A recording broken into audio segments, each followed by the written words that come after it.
আসসালামু আলাইকুম ওয়ারাহমাতুল্লাহি ওয়াবারাকাতুহু। আজকে আমাদের এই কনফারেন্সের শেষ দিন, আর এই শেষ দিনে আমাদের শেষ লেকচার, যেটা আমার মতে খুবই গুরুত্বপূর্ণ একটা টপিক। আমাদের এই জীবনের উদ্দেশ্য কি? ভাই এবং বোনেরা, এই কনফারেন্সের শেষ লেকচার দেওয়ার জন্য এখন আপনাদের সামনে আসছেন ডক্টর জাকির নায়েক।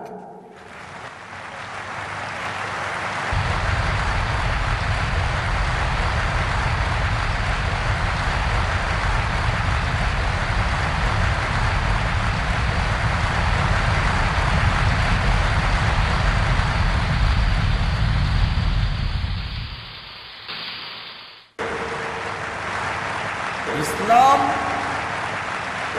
মানে আল্লাহর কাছে আত্মসমর্পণের মাধ্যমে শান্তি অর্জন করা। পুরো মানুষ জাতির জন্য ইসলামই একমাত্র সমাধান। আমরা স্রষ্টার ইবাদত করি,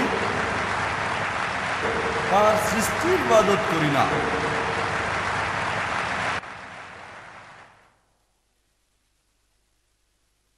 अल्हम्दुलिल्लाह वस्सलातु वस्सलाम अला रसूलिल्लाह व अला आलिहि व अस्हाबिहि अजमईन अम्मा बाद अऊज़ु बिल्लाहि मिनश शैतानिर रजीम बिस्मिल्लाहिर रहमानिर रहीम वमा खलक़तुल जिन्ना वल इंसा इल्ला लियअब्दुन बिस्मिल्लाहिर रहमानिर रहीम अल्लज़ी खलक़ल मौता वल हयाता लियब्लुवकुम अय्युकुम अहसनु अमला रब्बि इश्रह ली सदरी व यस्सिर ली अमरी वहलुल उक़दतम मिन लिसानी यफ़क़हू क़ौली।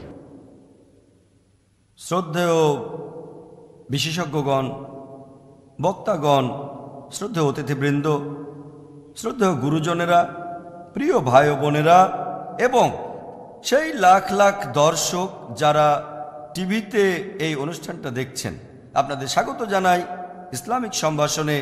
আসসালামু আলাইকুম ওয়া রাহমাতুল্লাহি ওয়া বারাকাতুহু।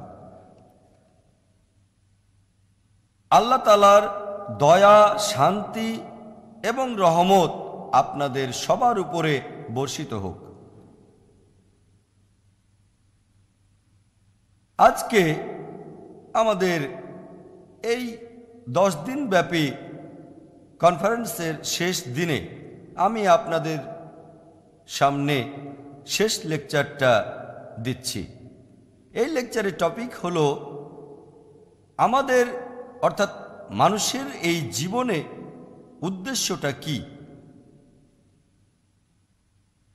আমাদের মধ্যে কতজন মানুষ আসলে এই ব্যাপারটা নিয়ে চিন্তা করেছেন যে আমাদের জীবনের উদ্দেশ্যটা কি? আমাদের মধ্যে কতজন এই ব্যাপারটা নিয়ে ভেবেছেন যে আমাদের এই অস্তিত্বের উদ্দেশ্যটা কি? আমরা এখানে কি করছি?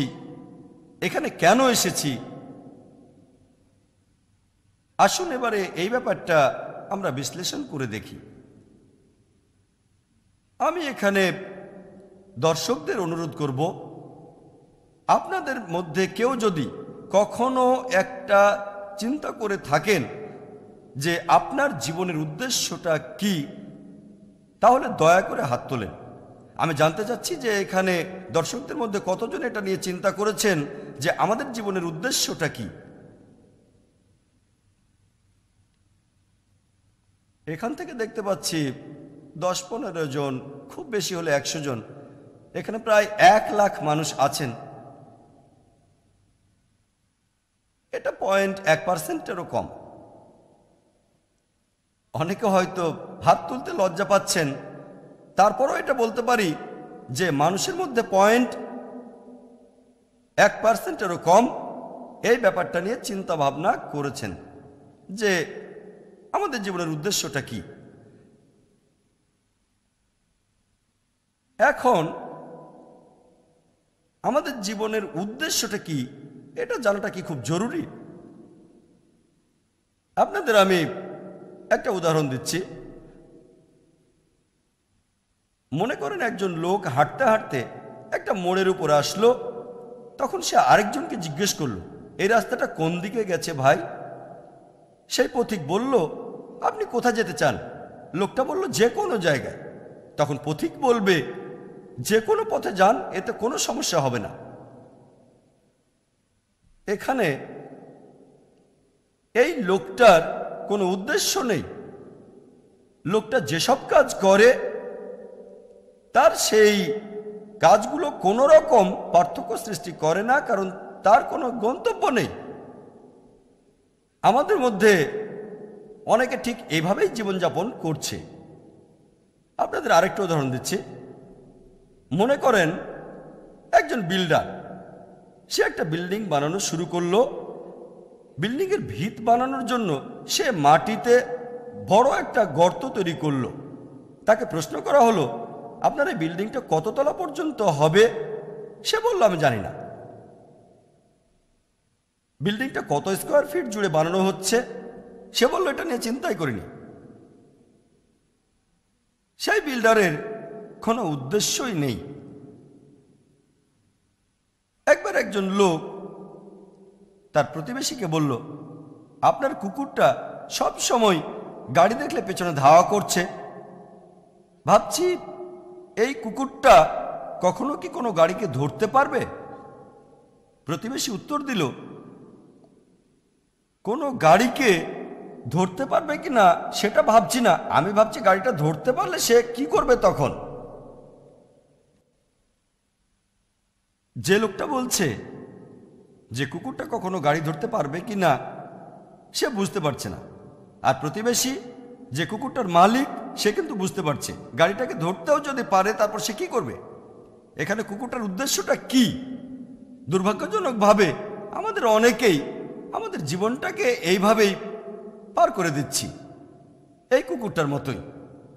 লোকজন গ্র্যাজুয়েশন করে, তাদের জিজ্ঞেস করবেন, আপনি গ্র্যাজুয়েশন করছেন কেন? তারা আসলে কারণটা জানে না। কারণ হলো এই যে তারা গ্র্যাজুয়েট হতে চায়, গ্র্যাজুয়েশন কমপ্লিট হওয়ার পর আপনি কি করবেন সে বলল, আমি জানি না। আমাদের বেশিরভাগই জীবনটা পার করছি গন্তব্য ছাড়া লোকটার মতো, অথবা কুকুরটার মতো যে একটা গাড়িকে ধরতে পেছনে পেছনে ছুটছে কোনো উদ্দেশ্য ছাড়াই। আমাদের অনেকেই আমরা না বুঝে অন্য মানুষের উদ্দেশ্যকে নকল করি। কোনো ছাত্রকে প্রশ্ন করবেন, আপনি কমার্স পড়ছেন কেন? সে উত্তর দেবে, কারণ আমার বন্ধুও কমার্সে আছে।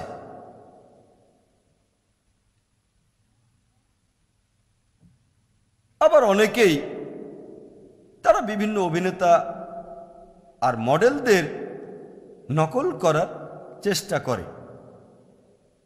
অনেকে এটা না বুঝেই করে।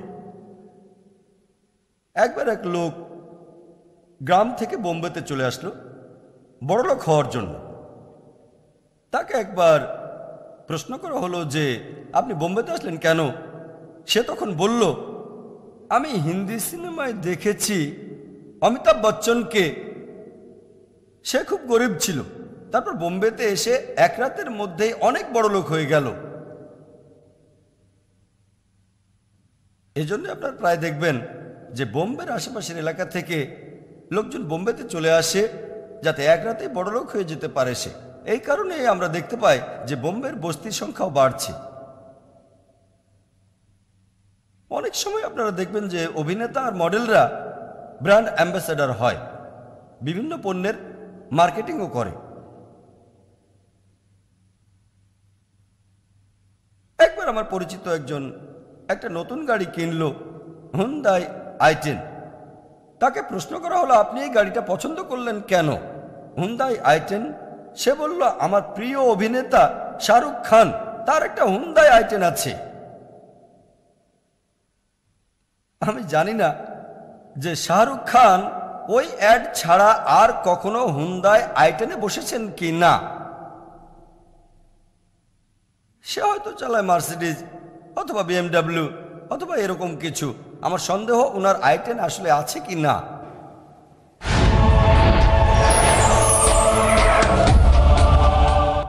শাহরুখ খান মডেল হয়েছেন ট্যাগ হিওরের। তিনি বিখ্যাত ট্যাগ হিওর ঘড়ির ব্র্যান্ড অ্যাম্বাসেডর। এখন শাহরুখ খানের অনেক ভক্তই ট্যাগ হিওর পরে। আমি জানি না শাহরুখ খানের অভিনয়ের সাথে এই ট্যাগ হিওরের সম্পর্কটা কি। এই ঘড়িটা এই ট্যাগ ইয়োর ঘড়িটা কি তার অভিনয়ে কোনো সাহায্য করেছে? আমার তো মনে হয় শাহরুখ খান বিখ্যাত হওয়ার আগেই ট্যাগ ইয়োর ঘড়ি পরেননি। এরকম বিভিন্ন উপায়ে মিডিয়ায়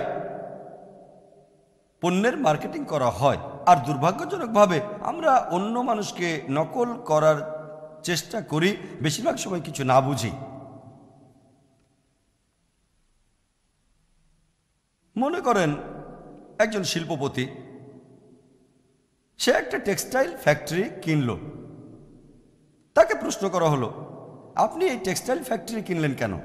শিল্পপতি উত্তর দিল, আমি খোঁজখবর নিয়ে জেনেছি যে টেক্সটাইল ব্যবসায় অনেক বেশি লাভ করা যায়। তারপর প্রশ্ন করা হলো, আপনার কাছে কি কোনো ভালো রিপোর্ট আছে? সে বলল, না। ব্যবসা দেখাশোনার জন্য কাউকে কি ঠিক করেছেন? কাউকে সেই কোম্পানির চিফ এক্সিকিউটিভ অফিসার কি বানিয়েছেন? সে বলল, না। আপনি এখানে কত পার্সেন্ট লাভ করতে চান? আমি জানি না। তারপর কাঁচামাল কোত্থেকে কিনবেন? ও, এটা তো চিন্তা করিনি। আপনার টেক্সটাইল বিক্রি করবেন কোথায়? সে বলল, জানি না। আপনার কি মনে হয় এই শিল্পপতি টেক্সটাইল বিজনেসে কোনো লাভ করতে পারবে? আবার ধরেন আরেকজন লোক, তার একটা উদ্দেশ্য আছে। তার উদ্দেশ্যটা হচ্ছে পৃথিবীর মধ্যে সেরা বিজ্ঞানী হওয়া। সে কি করল? সে একেবারে প্রথম মানুষ আদম আলাইহিস সালাম থেকে শুরু করে এখন পর্যন্ত মানুষের ইতিহাস পড়ল। এভাবে অনেক পড়াশোনা করে সে জানতে পারল যে পৃথিবীর ইতিহাসে এ পর্যন্ত সবচেয়ে সেরা বিজ্ঞানী হলেন স্যার আইজ্যাক নিউটন। আর এই কথাটাও সঠিক। এটা জানার পর লোকটা কি করলো? আইজ্যাক নিউটনের মতো হওয়ার জন্য সে মাথার চুল লম্বা রাখলো, আইজ্যাক নিউটনের মতো বাবরি। তারপর সে নিউটনের মতো করে জামা কাপড় পরতে শুরু করলো। সেই লোক কি নিউটনের মতো বিজ্ঞানী হতে পারবে? এই লোকের একটা উদ্দেশ্য আছে, কিন্তু প্ল্যানিংটা ভুল। একটা প্ল্যানিং অবশ্যই আছে, সে বিজ্ঞানীদের নিয়ে পড়াশোনা করেছে, তবে প্ল্যানিংটা ভুল। এবারে মূল প্রশ্নে আসি যে আমাদের জীবনের উদ্দেশ্যটা কি? পৃথিবীতে আমাদের এই যে অস্তিত্ব, এটার উদ্দেশ্যটা কি? আপনাদের কি মনে হয় যে কে এই প্রশ্নটার সঠিক উত্তর দিতে পারবেন যে পৃথিবীতে আমাদের এই জীবনের উদ্দেশ্য কি? কে? ডক্টর জাকির নায়েক দিতে পারবেন? অবশ্যই এর উত্তর হবে না। তাহলে কি বিজ্ঞানীরা এই প্রশ্নের উত্তর দিতে পারবেন? এবার উত্তর না। তাহলে কি দার্শনিকরা এটার উত্তর দিতে পারবেন? তারাও পারবেন না।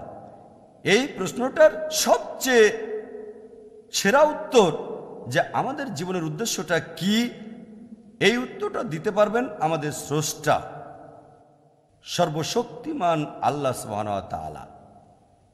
আমার লেকচারের শুরুতে পবিত্র কোরআনের একটা আয়াত বলেছিলাম। সূরা জারিয়াতের 56 নম্বর আয়াতে উল্লেখ করা হয়েছে, আল্লাহ সুবহানাহু ওয়া তাআলা বলেছেন, ওয়ামা খালাকতুল জিন্না ওয়াল ইনসা ইল্লা লিয়াবুদুন। আমি জিন এবং মানুষকে এই কারণে সৃষ্টি করেছি যাতে তারা আমার ইবাদত করে। আমি জিন আর মানুষকে সৃষ্টি করেছি শুধুমাত্র আমার ইবাদত করার জন্য। এখানে যে আরবি শব্দটা আছে সেটা ইবাদা। এর মূল আরবি শব্দ আব্দ, যার অর্থ ভৃত্য অথবা দাস।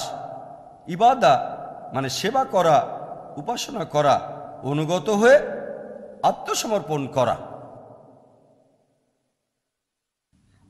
এক কথা ইবাদা মানে উপাসনা করা অথবা আল্লাহ সুবহানাহু ওয়া তাআলার আদেশগুলো মেনে চলা, ঈশ্বরের নির্দেশগুলো মেনে চলা। আল্লাহ সুবহানাহু ওয়া তাআলা আমাদেরকে যে কাজগুলো করার নির্দেশ দিয়েছেন যদি মেনে চলি তাহলে সেটাকে বলা হয় ইবাদা, সেটাই হলো উপাসনা।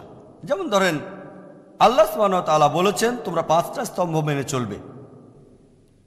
যদি আপনি তাওহীদে বিশ্বাস করেন যে আল্লাহ ব্যতীত কোনো উপাস্য নেই, তাহলে ইবাদত করছেন, আল্লাহ তাআলার ইবাদত করছেন। যদি আপনি 5 ওয়াক্ত নামাজ আদায় করেন তাহলে আপনি ইবাদত করছেন, আল্লাহ তাআলার উপাসনা করছেন। যদি আপনি জাকাত দেন যেটা বাধ্যতামূলক, তাহলে আপনি আল্লাহ তাআলার ইবাদত করছেন। যদি রোজা রাখেন তাহলেও আপনি আল্লাহ তাআলার ইবাদত করছেন।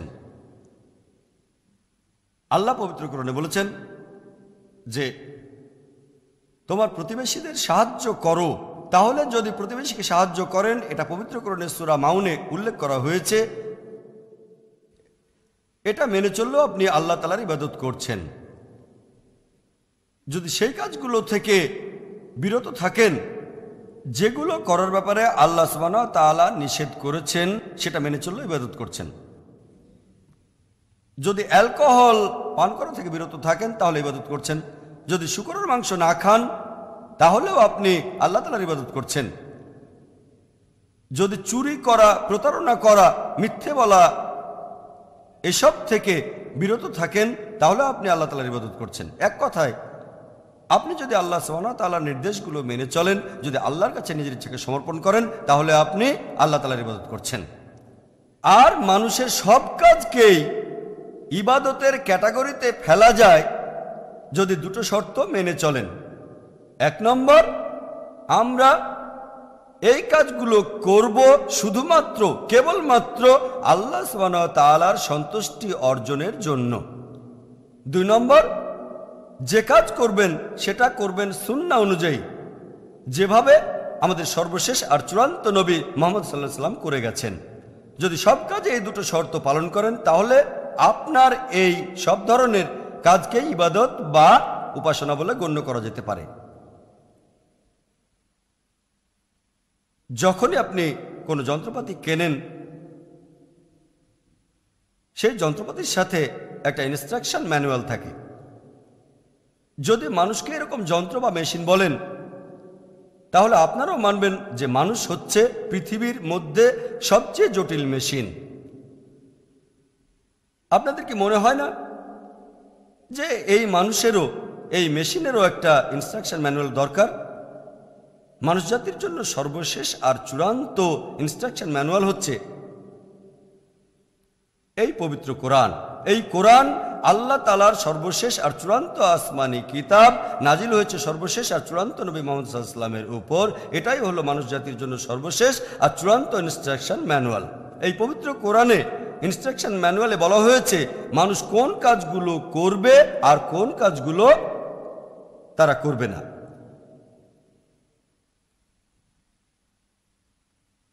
অনেকেই আমাকে প্রশ্ন করে, ঈশ্বর কেন চাইবেন যে আমরা যেন তার ইবাদত করি? এটা না হলে কি কিতাব চলবে না? কেন ঈশ্বরের প্রশংসা করতে হবে? আল্লাহু আকবার, আল্লাহ সর্বশক্তিমান, মহান ঈশ্বরের কি প্রশংসা না হলে চলবে না? পবিত্র কোরআনে আল্লাহ উত্তর দিয়েছেন। সূরা ফাতিরের 15 নম্বর আয়াতে উল্লেখ করা হয়েছে, হে মানুষ জাতি, তোমরা তো আল্লাহ তাআলার মুখাপেক্ষী, কিন্তু আল্লাহ তিনি সকল অভাব থেকে মুক্ত, সকল প্রশংসা তারই। পবিত্র কোরআনে সূরা ফাতিরের 15 নম্বর আয়াতে উল্লেখ করা হয়েছে, হে মানুষ জাতি, তোমরা তো আল্লাহ তাআলার মুখাপেক্ষী, কিন্তু আল্লাহ সকল অভাব থেকে মুক্ত, সকল প্রশংসা তারই। আল্লাহ সুবহানাহু ওয়া তাআলা আমাদেরকে তার ইবাদত আর প্রশংসা করতে বলেন, এটা কিন্তু তার উপকারের জন্য নয়, এতে উপকারটা আমাদেরই। আমরা যখন বলি আল্লাহু আকবার, এতে আল্লাহর কিছু আসে যায় না, তিনি এমনিতেই সর্বশক্তিমান। আপনি আল্লাহু আকবার বলেন অথবা না বলেন, তারপরেও আল্লাহ সর্বশক্তিমানই থাকবেন, এতে করে আল্লাহ তাআলার কিছু যাবে আসবে না। তবে আল্লাহ আমাদেরকে তার প্রশংসা করতে বলেন, তার কারণ তিনি মানুষের সাইকোলজিটা জানেন। আমরা মানুষরা যখনই কারো প্রশংসা করি, যখন মহান বা বিখ্যাত কারো প্রশংসা করি, আমরা তখন স্বাভাবিকভাবে তার উপদেশগুলো মেনে চলি। যেমন ধরেন, আপনার মায়ের হার্ট অ্যাটাক করলো, তখন সাধারণ একটা লোক এসে আপনাকে বেশ কিছু উপদেশ দিল, আপনি কি তার কথা শুনবেন, নাকি সেই লোকের কথা শুনবেন যে পৃথিবীর মধ্যে সবচেয়ে সেরা হার্ট বিশেষজ্ঞ? ধরেন সে কোনো ফিস ছাড়াই পরামর্শটা দেবে, আপনি কার পরামর্শ নেবেন? আপনি পৃথিবীর সবচেয়ে সেরা হার্ট বিশেষজ্ঞের কথা শুনবেন নাকি একজন সাধারণ লোকের কথা শুনবেন? খুবই স্বাভাবিক, আপনি যেহেতু জানেন সে ডাক্তার খুবই বিখ্যাত, সবাই তার প্রশংসা করে, আপনার কাছেও তার কথাগুলি সঠিক বলে মনে হবে। একইভাবে আল্লাহ সুবহানাহু ওয়া তাআলা চান আমরা যেন তার প্রশংসা করি। তিনি সবচেয়ে মহান, আল্লাহ সবচেয়ে মহান, আল্লাহ সবকিছু জানেন, আল্লাহ সবচেয়ে জ্ঞানী। এতে করে আমরা যখনই বলি যে তিনি সবচেয়ে জ্ঞানী, তিনি তখন যে আদেশগুলো দেন সেগুলো মেনে চলারও চেষ্টা করি আমরা। যদি আমরা না মানি যে তিনি সবচেয়ে জ্ঞানী, সবকিছু জানেন, তাহলে তার কথাগুলো মেনে চলার সম্ভাবনাটা কম। তাই আল্লাহ সুবহানাহু ওয়া তাআলা চান আমরা যেন তার ইবাদত করি, তার প্রশংসা করি। এতে করে যে আল্লাহর উপকার হচ্ছে তা না, আমাদের উপকার হচ্ছে। পবিত্র কোরআনের সূরা ফাতিরের 15 নম্বর আয়াতে উল্লেখ করা হয়েছে, হে মানুষ জাতি, তোমরা তো আল্লাহ তাআলার মুখাপেক্ষী, কিন্তু আল্লাহ সকল অভাব থেকে মুক্ত, সকল প্রশংসা তারই। আপনাদের আরেকটা উদাহরণ দিই। ধরেন এক জোড়া দম্পতি, কয়েক বছর আগে বিয়ে হয়েছে, তাদের কোনো সন্তান নেই। এরকম হলে বেশিরভাগ দম্পতিরই খারাপ লাগবে। তারপর আর এক দম্পতি, আর তাদের একটা সন্তান আছে, তারা সন্তানকে অনেক যত্নের সাথে বড় করছে। তারপর যখন সন্তানের বয়স 15-16 বছর হলো, তখন সে মারা গেল। এই দম্পতিও খুব কষ্ট পাবে। প্রথম যে দম্পতি, যাদের কোনো সন্তান নেই, তাদেরও কষ্ট লাগবে। তবে দ্বিতীয় যে দম্পতি, তাদের সন্তান ছিল, তারা সেই সন্তানকে বড় করেছিল, তারপর 15-16 বছর বয়সে সেই সন্তান মারা গেল, তাদের আরো কষ্ট লাগবে। এরপর ধরেন আরো এক দম্পতি, তাদের সন্তান আছে, তারা সেই সন্তানকে যত্নের সাথে বড় করলো, সন্তানের অনেক যত্ন নিল। তবে সেই সন্তান যখন প্রাপ্তবয়স্ক হলো, সে তার বাবা মায়ের খোঁজ নেয় না, সে বাবা মায়ের যত্ন নেয় না। এই ধরনের সন্তানকে আপনারা কি বলবেন? নিশ্চয়ই আপনারা তাকে বলবেন অমানুষ, অন্যায়কারী আর অকৃতজ্ঞ। আপনারা সবাই মানবেন, যদি আপনার বাবা মা আপনাকে বড় করে, ভালোবাসার সাথে আপনার যত্ন নেয়, যাবতীয় সুযোগ সুবিধা দেয়, তারপর আপনি যখন প্রাপ্তবয়স্ক হলেন, তখন তাদের সাথে কথা বলেন না, তাদের ব্যাপারে চিন্তা করেন না, তাদের সাথে দেখা করেন না, নিশ্চয়ই এমন সন্তানকে বলা হবে অন্যায়কারী, অকৃতজ্ঞ, অমানুষ। যদি এই কথাটা মেনে নেন, তাহলে সেই সব মানুষকে আপনারা কি বলবেন যারা স্রষ্টার প্রতি অকৃতজ্ঞ? আমাদের সৃষ্টিকর্তা আল্লাহ সুবহানাহু ওয়া তাআলা শুধু আমাদেরই সৃষ্টি করেননি, আমাদের বাবা মাকেও সৃষ্টি করেছেন তিনি। আপনাদের কি মনে হয় না যে আল্লাহ তাআলাকে আমাদের ধন্যবাদ জানানো উচিত?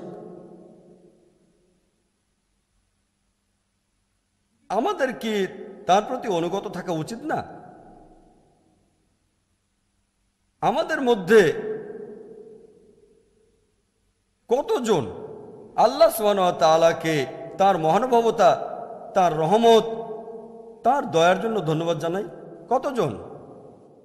আমাদের স্রষ্টা আল্লাহ সুবহানাহু ওয়া তাআলা আমাদের দিয়েছেন জীবন, দিয়েছেন এই পৃথিবীর সব আশীর্বাদ, খাবার, জামাকাপড়, বাসস্থান। একবার চিন্তা করেন, আমরা যদি কয়েকদিন পানি না খাই, তাহলে আমরা মারা যাব। আমাদের মধ্যে কতজন আল্লাহ সুবহানাহু ওয়া তাআলাকে এই পানির জন্য ধন্যবাদ জানিয়েছেন? এছাড়াও ভেবে দেখেন, আমরা যে নিঃশ্বাস নিই, তখন যদি বাতাস না পাই মাত্র কয়েক মিনিট, তখন আমাদের কি হবে? আমরা মারা যাব। আমাদের মধ্যে কতজন আল্লাহ সুবহানাহু ওয়া তাআলাকে এই বাতাসের জন্য ধন্যবাদ জানিয়েছেন? বলেন, কতজন ধন্যবাদ জানিয়েছেন?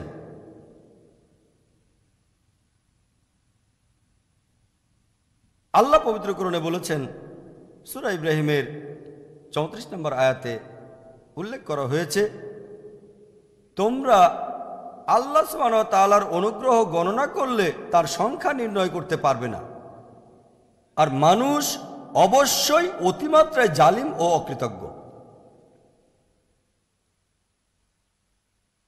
আল্লাহ পবিত্র কোরআনে বলেছেন, সূরা আদিয়াতের 6 নম্বর আয়াতে বলা হয়েছে, ইন্নাল ইনসানা লিরাব্বিহি লাকানুদ, মানুষ অবশ্যই তার প্রতিপালকের প্রতি অকৃতজ্ঞ।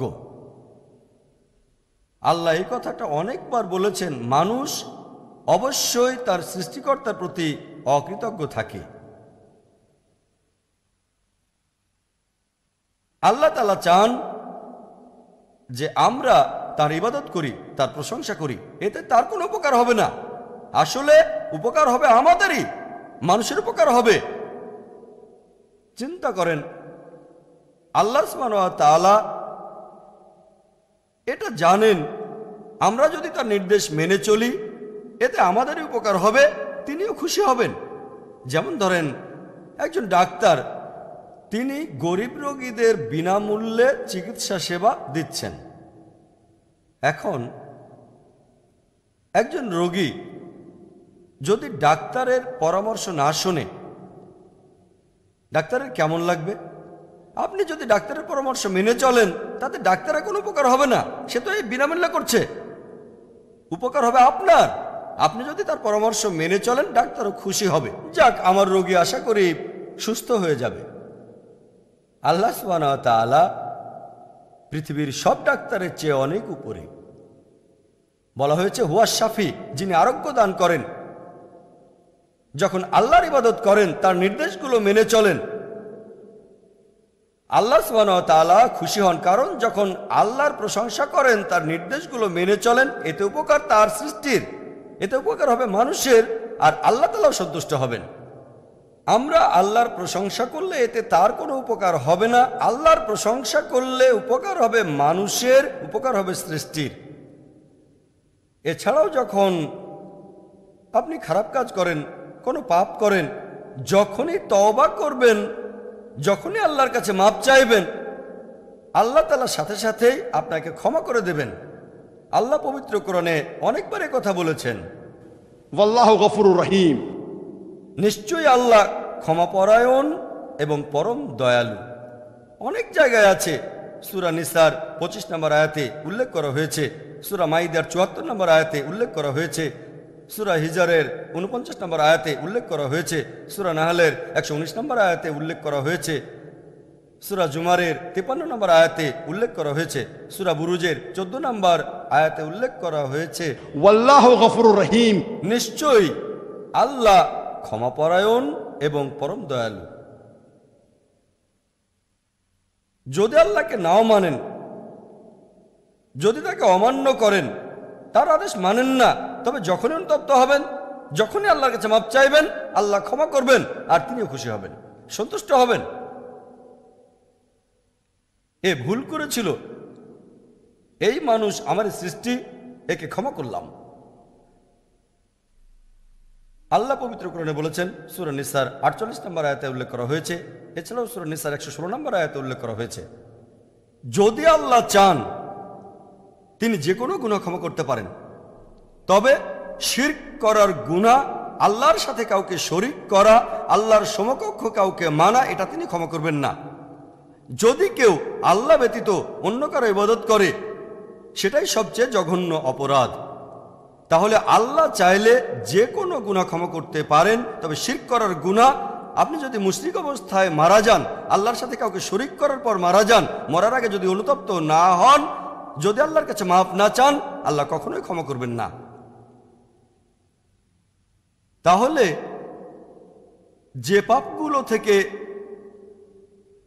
মানুষ জাতিকে দূরে থাকতে হবে, তার মধ্যে 1 নম্বর হলো শিরক, আল্লাহ তাআলার সাথে কাউকে শরীক করা, আল্লাহ বাদে কাউকে উপাসনা করা। অনেকেই এই ধরনের প্রশ্ন করে যে, আচ্ছা বুঝলাম, আল্লাহ সৃষ্টি করেছেন মানুষকে তার ইবাদতের জন্য, কিন্তু মানুষের মধ্যে স্পেশাল কি আছে? আল্লাহ আমাদের কেন সৃষ্টি করেছেন? আমরা মানুষরা আল্লাহ তাআলার একটা সম্পূর্ণ আলাদা ধরনের সৃষ্টি। মানুষই হলো আল্লাহর সবচেয়ে সেরা সৃষ্টি। মানুষ এবং জিন এরাই হলো একমাত্র সৃষ্টি যাদের নিজস্ব স্বাধীন ইচ্ছা রয়েছে। এবাদে আল্লাহ তাআলার অন্য সব সৃষ্টি তারা আত্মসমর্পণ করেছে আল্লাহ তাআলার কাছে, সৃষ্টিকর্তার কাছে। তাদের কোনো স্বাধীন ইচ্ছা নেই, তারা 100% নির্দেশ মেনে চলে, তাদের কোনো উপায়ও নেই। তবে মানুষ এবং জিন তারা চাইলে আল্লাহ তাআলার আদেশগুলো মানতে পারে অথবা নাও মানতে পারে। আল্লাহ পবিত্র কোরআনে বলেছেন, সূরা 3-4 নম্বর আয়াতে উল্লেখ করা হয়েছে, নিশ্চয় আমি তো মানুষকে সৃষ্টি করেছি সুন্দরতম গঠনে। लक़द खलक़नल इंसान फी अहसनी तक़वीम। নিশ্চয় আমি তো মানুষকে সৃষ্টি করেছি সুন্দরতম গঠনে। মানুষ হচ্ছে আল্লাহ তাআলার সবচেয়ে সেরা সৃষ্টি। সুন্দরতম গঠন পাওয়ার পাশাপাশি আমরা একেবারে আলাদা। আমরা চাইলে আল্লাহর নির্দেশগুলো মানতে পারি অথবা নাও মানতে পারি।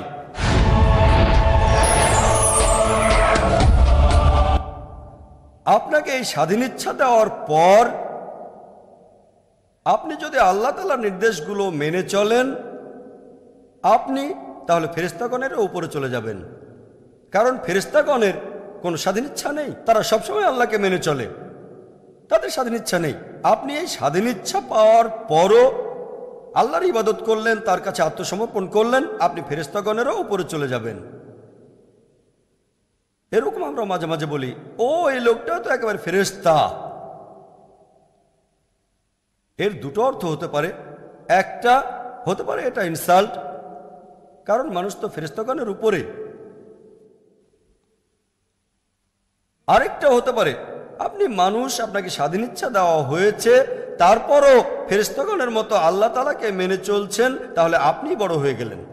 মানুষ এখানে ফেরেশতাগণের মতো আল্লাহর নির্দেশ মানছে, এজন্যই মানুষ উপরে। কিন্তু যদি আল্লাহকে অমান্য করেন, যদি তার নির্দেশগুলো না মানেন, তাহলে আপনি হবেন শয়তানের ভাই, তার মানে শয়তান।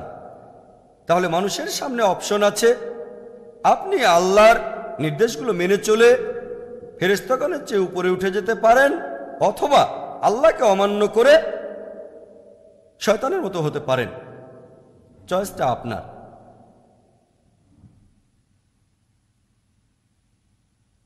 তারপর এটা যদি ভালো করে দেখেন যে আল্লাহ সুবহানাহু ওয়া তাআলা কেন আমাদেরকে সৃষ্টি করেছেন, এর কারণ আমরা তার সেরা সৃষ্টি। আমাদের সামনে অপশন আছে, আল্লাহকে মেনে চলতে পারি অথবা তাকে অমান্য করতে পারি।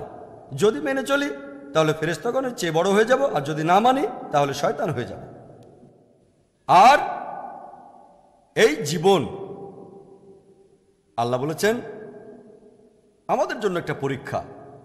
আমার লেকচারের শুরুতে কোরআনের এই আয়াতটা বলেছিলাম, সূরা মুলকের 2 নম্বর আয়াতে উল্লেখ করা হয়েছে যে अल्लज़ी खलक़ल मौत वल हयाता लियब्लुवकुम अय्युकुम अहसनु अमला। আল্লাহ সৃষ্টি করেছেন মৃত্যু এবং জীবন তোমাদের পরীক্ষা করার জন্য কে তোমাদের মধ্যে কর্মে উত্তম। আল্লাহ সৃষ্টি করেছেন মৃত্যু এবং জীবন তোমাদের পরীক্ষা করার জন্য কে তোমাদের মধ্যে কর্মে উত্তম। আমাদের এই জীবন পরকালের জন্য একটা পরীক্ষা। আল্লাহ পবিত্র কোরআনে বলেছেন, সূরা ইমরানের 185 নম্বর আয়াতে উল্লেখ করা হয়েছে, कुल्लु नफ्सिन जायकातुल मौत। সকল জীবী মৃত্যুর স্বাদ গ্রহণ করবে। কিয়ামতের দিন তোমাদের কর্মফল পূর্ণ মাত্রায় দেওয়া হবে, আর যাকে দোজখের আগুন থেকে দূরে রাখা হবে এবং বেহেশতের বাগানে দাখিল করা হবে, সে এই জীবনের উদ্দেশ্য পূরণে সফল হয়েছে। নিশ্চয় এই পার্থিব জীবন ছলনাময়, ভোগ ব্যতীত আর কিছুই নয়। আল্লাহ পবিত্র কোরআনে বলেছেন, সূরা বাকারার 155 নম্বর আয়াতে উল্লেখ করা হয়েছে, নিশ্চিত থাকো আমি তোমাদেরকে পরীক্ষা করব ভয় আর ক্ষুধা দিয়ে, ধন সম্পদ আর জীবনের ক্ষয়ক্ষতি দিয়ে, অথবা ফল ফসলের ক্ষয়ক্ষতি দিয়ে। তুমি শুভ সংবাদ দাও ধৈর্যশীল আর অধ্যবসায়ীদের। আল্লাহ সুবহানাহু ওয়া তাআলা আমাদের জীবন দান করেছেন আর মৃত্যু পরীক্ষার জন্য, যে এই মানুষের মধ্যে কে কর্মে উত্তম। আল্লাহ অবশ্যই পরীক্ষা নেবেন ভয় আর ক্ষুধা দিয়ে, ধন সম্পদের ক্ষতি দিয়ে, জীবনের ক্ষতি দিয়ে, আর জীবনে যা কিছু উপার্জন করেছেন সব কিছুর ক্ষতি দিয়ে। এক একজনের জন্য এক এক রকম পরীক্ষা। আল্লাহ পবিত্র কোরআনে বলেছেন যে আল্লাহ সুবহানাহু ওয়া তাআলা পার্থিব জীবনে একজনকে আরেকজনের উপর মর্যাদায় উন্নীত করেন, যাতে একজন অপরকে দিয়ে কাজ করাতে পারে। আল্লাহ পবিত্র কোরআনে সূরা আনামের 165 নম্বর আয়াতে বলেছেন যে তিনি কিছু মানুষকে অন্যদের উপর মর্যাদায় উন্নীত করেছেন। আল্লাহ সুবহানাহু ওয়া তাআলা এই কাজটা করেছেন তোমাদের পরীক্ষা করার জন্য। আল্লাহ আপনাকে অন্যদের উপর মর্যাদায় উন্নীত করেছেন, আপনাকে অনেক রহমত করেছেন, ধন সম্পদ দান করেছেন। তৈরি থাকেন, আল্লাহ আপনাকে পরীক্ষা করছেন। আল্লাহ পবিত্র কোরআনে বলেছেন সূরা আনফালের 28 নম্বর আয়াতে উল্লেখ করা হয়েছে যে তোমাদের ধন সম্পদ ও সন্তান সন্ততি তোমাদের জন্য পরীক্ষা। আল্লাহ আপনাকে যে ধন সম্পদ দিয়েছেন, আল্লাহ আপনাকে যে সন্তান সন্ততি দিয়েছেন, এগুলো আপনার জন্য পরীক্ষা।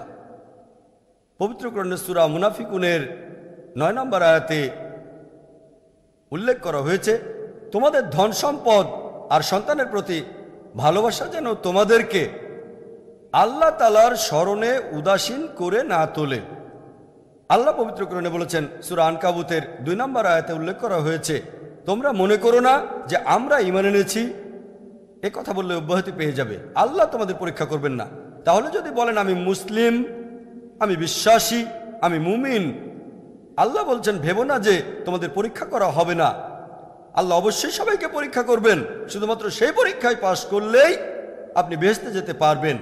যদি শুধু বলেন যে আমি মুসলিম, আমার নাম মোহাম্মদ, আমার নাম জাকির অথবা আব্দুল্লাহ, এতে বেহেশতে যেতে পারবেন না। আল্লাহ অবশ্যই আপনাকে পরীক্ষা করবেন। যদি সেই পরীক্ষায় পাশ করেন ইনশাআল্লাহ আপনি বেহেশতে যাবেন। বেহেশতে যেতে হলে, জান্নাতে যেতে হলে মানুষকে কি কি শর্ত পূরণ করতে হবে, এই প্রশ্নের উত্তরটা দেয়া আছে সূরা আসরে। এই সূরার 1 থেকে 3 নম্বর আয়াতে আল্লাহ বলেছেন ওয়াল আসর ইন্নাল ইনসানা লাফি খুসর ইল্লা আল্লাযিনা আমানু ওয়া আমিলুস সলিহাতি ওয়া তাওয়াসাউ বিল হাক্কি ওয়া তাওয়াসাউ বিস সাবর। অর্থাৎ মহাকালের শপথ, মানুষ সব সময়ই ক্ষতিগ্রস্ত হয়, শুধু তারা বাদে যারা ঈমান আনে, যারা সৎকর্ম করে, যারা পরস্পরকে সত্যের উপদেশ দেয় এবং যারা মানুষকে ধৈর্য আর অধ্যবসায়ের উপদেশ দেয়।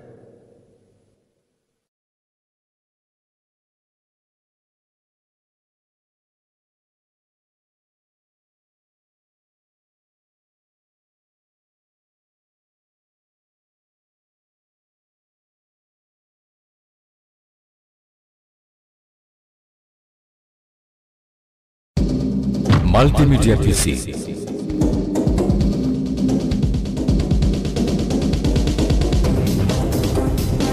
মাল্টিমিডিয়া পিসি।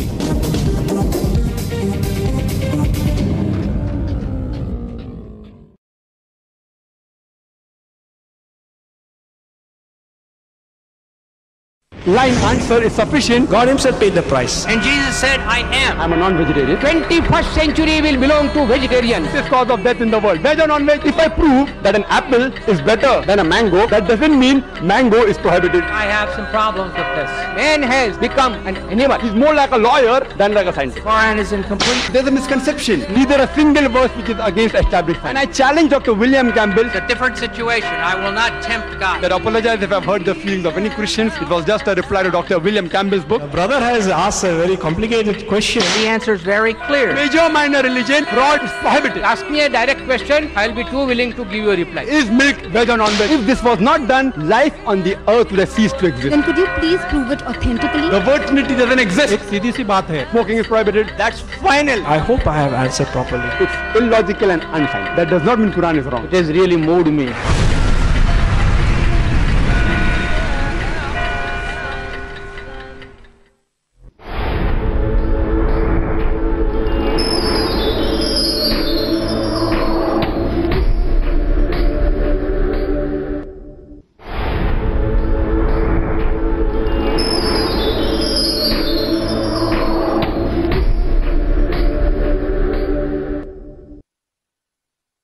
কেউ যদি 3টা পি অর্জন করতে চায় তাহলে তাকে 4টা পি পালন করতে হবে। এই 3টা পি, 1 নম্বর পি প্লেজার অফ আল্লাহ, আল্লাহর সন্তুষ্টি অর্জন করা, পৃথিবীতে পিস বা শান্তি, আর পরকালে প্যারাডাইস বা বেহেশত। এই 3টা পি অর্জন করতে গেলে 4টা পি পালন করতে হবে। প্রথম পি পিউরিটি বা ইমানের বিশুদ্ধতা, দ্বিতীয় পি পাইটি বা ধার্মিকতা, ন্যায়নিষ্ঠতা, তৃতীয় পি প্রোপাগেশন, মানুষকে সত্যের পথে আহ্বান করা, চতুর্থ পি পেশেন্স, ধৈর্য আর অধ্যবসায়, পেশেন্স অ্যান্ড পারসিভিয়ারেন্স। কেউ যদি চায় পরম করুণাময়ের শান্তি অর্জন করবে, পৃথিবীতে শান্তিতে থাকবে আর পরকালে বেহেশতে যাবে, তাহলে থাকতে হবে ঈমান, পিউরিটি অফ ফেইথ, তার থাকবে ন্যায়পরায়ণতা, পাইটি, তারপর থাকতে হবে মানুষকে সত্যের পথে আহ্বান করা, প্রোপাগেশন, আর থাকতে হবে মানুষকে ধৈর্য আর অধ্যবসায়ের পথে আহ্বান করা। 3টা পি অর্জন করতে গেলে 4টা পি পালন করতে হবে। আমাদের নবীজি সাল্লাল্লাহু আলাইহি ওয়াসাল্লামের একটা হাদিস আছে, সুনান আল তিরমিজি 4 নম্বর খণ্ড 60 নম্বর অধ্যায়ের 2517 নম্বর হাদিস। আনাস ইবনে মালিক রাদিয়াল্লাহু আনহু তিনি বলেছেন, একবার এক লোক নবীজিকে জিজ্ঞেস করল, আমি কি আমার উটটাকে বেঁধে রেখে আল্লাহকে বিশ্বাস করব, নাকি উটটাকে ছেড়ে দেব, ছেড়ে দিয়ে তারপর আল্লাহকে বিশ্বাস করব? নবীজি বললেন, আগে উটটাকে বাঁধো, উটটাকে বেঁধে রেখে তারপর আল্লাহকে বিশ্বাস করো। ব্যাপারটা এরকম না যে আপনার উটটাকে ছেড়ে দিলেন তারপর আপনি বললেন যে আমি আল্লাহকে বিশ্বাস করি। আপনি ঘরের দরজা খোলা রেখে একথা বলবেন না যে আমি আল্লাহকে বিশ্বাস করি, চোর আসবে না। দরজা বন্ধ করেন তারপর আল্লাহকে বিশ্বাস করেন। আল্লাহকে বিশ্বাস করা ইম্পর্ট্যান্ট, তবে আল্লাহর নির্দেশগুলো মেনে চলাও ইম্পর্ট্যান্ট। আর সাফল্যের জন্য আল্লাহকে বিশ্বাস করা সবচেয়ে ইম্পর্ট্যান্ট। আল্লাহ পবিত্র কোরআনে বলেন, সূরা ইমরানের 160 নম্বর আয়াতে উল্লেখ করা হয়েছে, আল্লাহ সাহায্য করলে কেউ তোমাদের হারাতে পারবে না, আল্লাহ সাহায্য না করলে আর কে আছে তোমাদের সাহায্য করবে? তাই মুমিনগণ আল্লাহর উপরে নির্ভর করুক। পবিত্র কোরআনে সূরা আনকাবুতের 69 নম্বর আয়াতে উল্লেখ করা হয়েছে, যারা আল্লাহ সুবহানাহু ওয়া তাআলার উদ্দেশ্যে সংগ্রাম করে আল্লাহ তাদের পথ খুলে দেন। আল্লাহ বলেছেন সূরা নাহলের 43 নম্বর আয়াতে উল্লেখ করা হয়েছে। এছাড়াও সূরা আম্বিয়ার 7 নম্বর আয়াতে উল্লেখ করা হয়েছে, ফাসআলু আহলা যিকরি ইন কুনতুম লা তা'লামুন। যদি তোমরা না জানো তাহলে জ্ঞানীদেরকে জিজ্ঞেস করো। তোমরা সাফল্যের জন্য 1 নম্বর আল্লাহকে বিশ্বাস করতে হবে, 2 নম্বর চেষ্টা করা, আল্লাহ সুবহানাহু ওয়া তাআলার উদ্দেশ্যে জিহাদ করতে হবে, 3 নম্বর যে জ্ঞানী তাকে জিজ্ঞেস করতে হবে। প্ল্যান করাটা ইম্পর্ট্যান্ট, উদ্দেশ্য ঠিক করাটাও ইম্পর্ট্যান্ট। আর আপনারা দেখবেন যখন ম্যানেজমেন্ট গুরুদের লেখা বইগুলো পড়বেন, সেখানে উদ্দেশ্য ঠিক করার জন্য অনেক প্রসেস আছে। তবে আমার মতে সবচেয়ে সেরা প্ল্যানিং, সেরা উদ্দেশ্যটা হবে ইসলামিক, ISLAMIC। আই মানে ইসলামিক, আপনার উদ্দেশ্য সেটা হবে আল্লাহ তাআলার নির্দেশ অনুযায়ী আর নবীজি মুহাম্মদ সাল্লাল্লাহু আলাইহি ওয়াসাল্লামের শিক্ষা অনুযায়ী হতে হবে। আমাদের উদ্দেশ্য হবে পবিত্র কোরআনের শিক্ষা অনুযায়ী এবং হাদিসের শিক্ষা অনুযায়ী সর্বশেষ ও চূড়ান্ত নবী মুহাম্মদ সাল্লাল্লাহু আলাইহি ওয়াসাল্লামের শিক্ষা অনুযায়ী। আই মানে ইসলামিক 1 নম্বর।